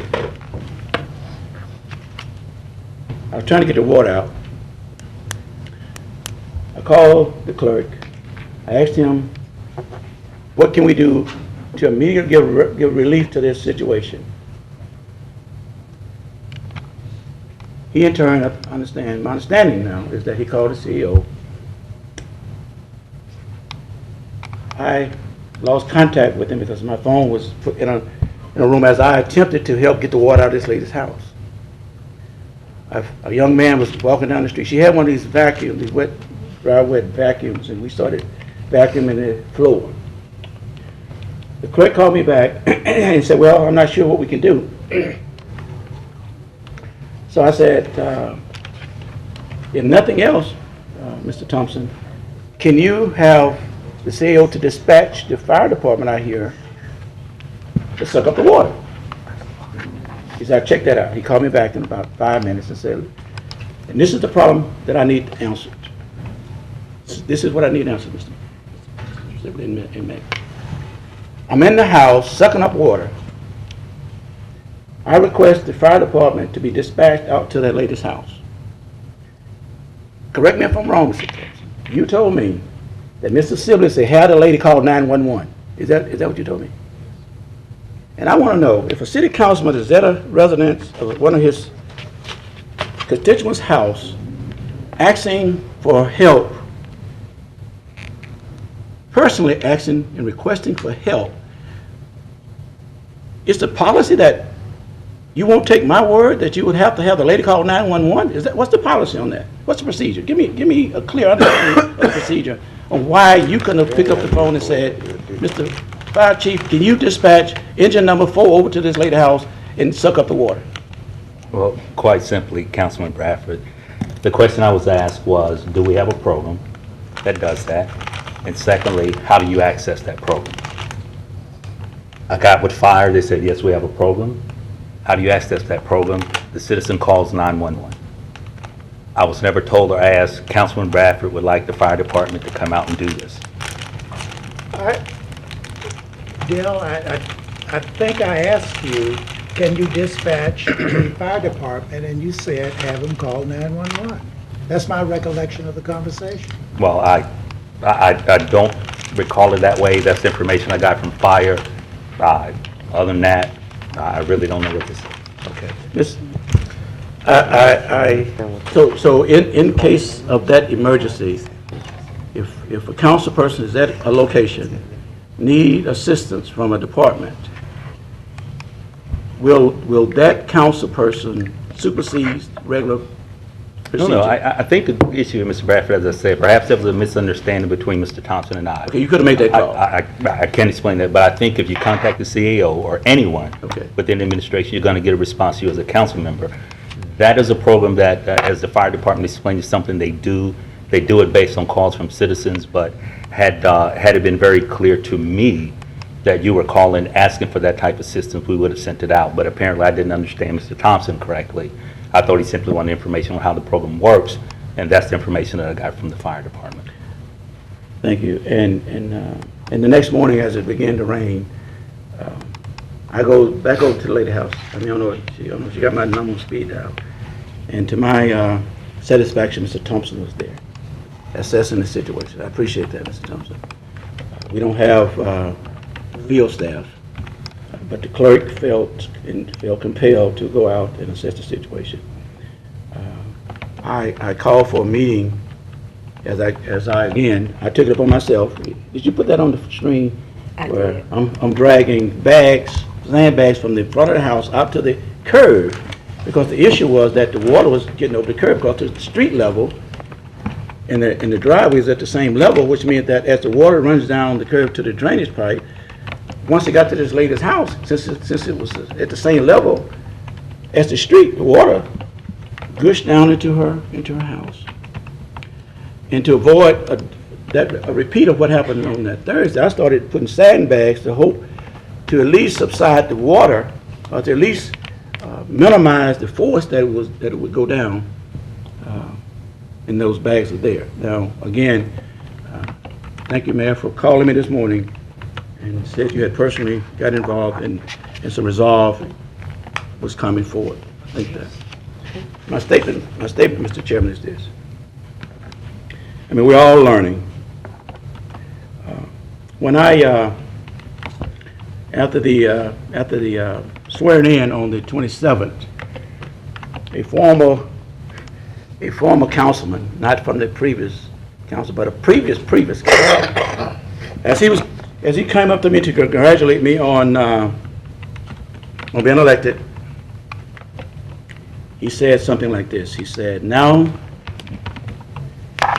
that you're elected, you'll find out it's not going to be like you thought it was.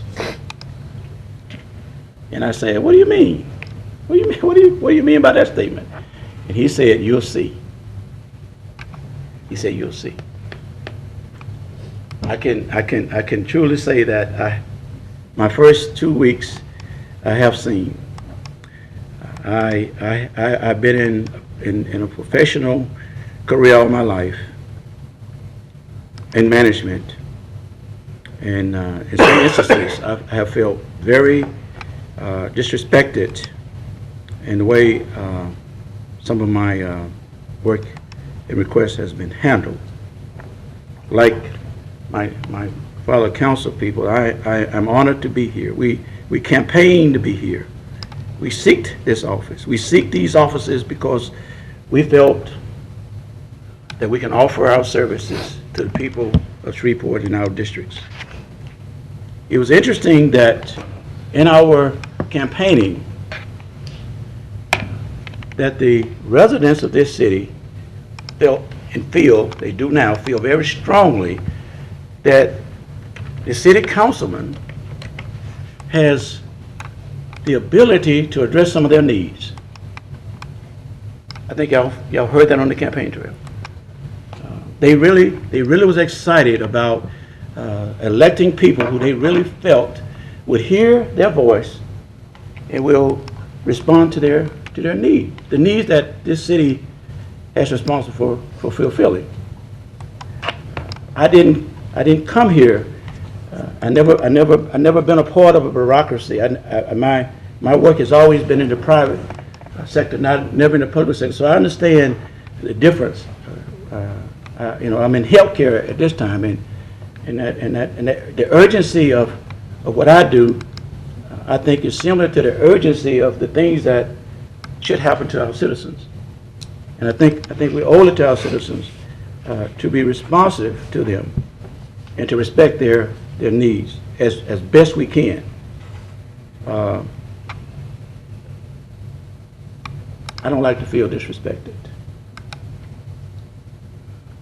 I feel we're all on the same team. Are we on the same team? We're on the same team. Oh, yes. Okay. The approach on how getting it done immediately may be debatable, but it never should be a question on trying to do what's best for the citizens that we was elected to serve. We deserve, like the mayor, we was elected. We should not be reduced to just a position that happens to sit on a podium twice a month to make decisions. We need to be respected in that when we need the assistance of the city administration, that should be readily available and responsive to our needs. I'm hoping, Mayor, I don't know where this complacency come from, and there is complacency, but I hope and trust that you will do a thorough assessment of of this administration and make corrective actions so that the council people won't feel boxed in and don't have the necessary wherewithal to address the needs of our citizens. I would appreciate it. Yes, sir. We're going to work with you. Pledge my support to that end. Okay. Thank you, Mr. Chair. Okay. That being said, seeing no other requests to speak, we are adjourned. Stan, do you have a second?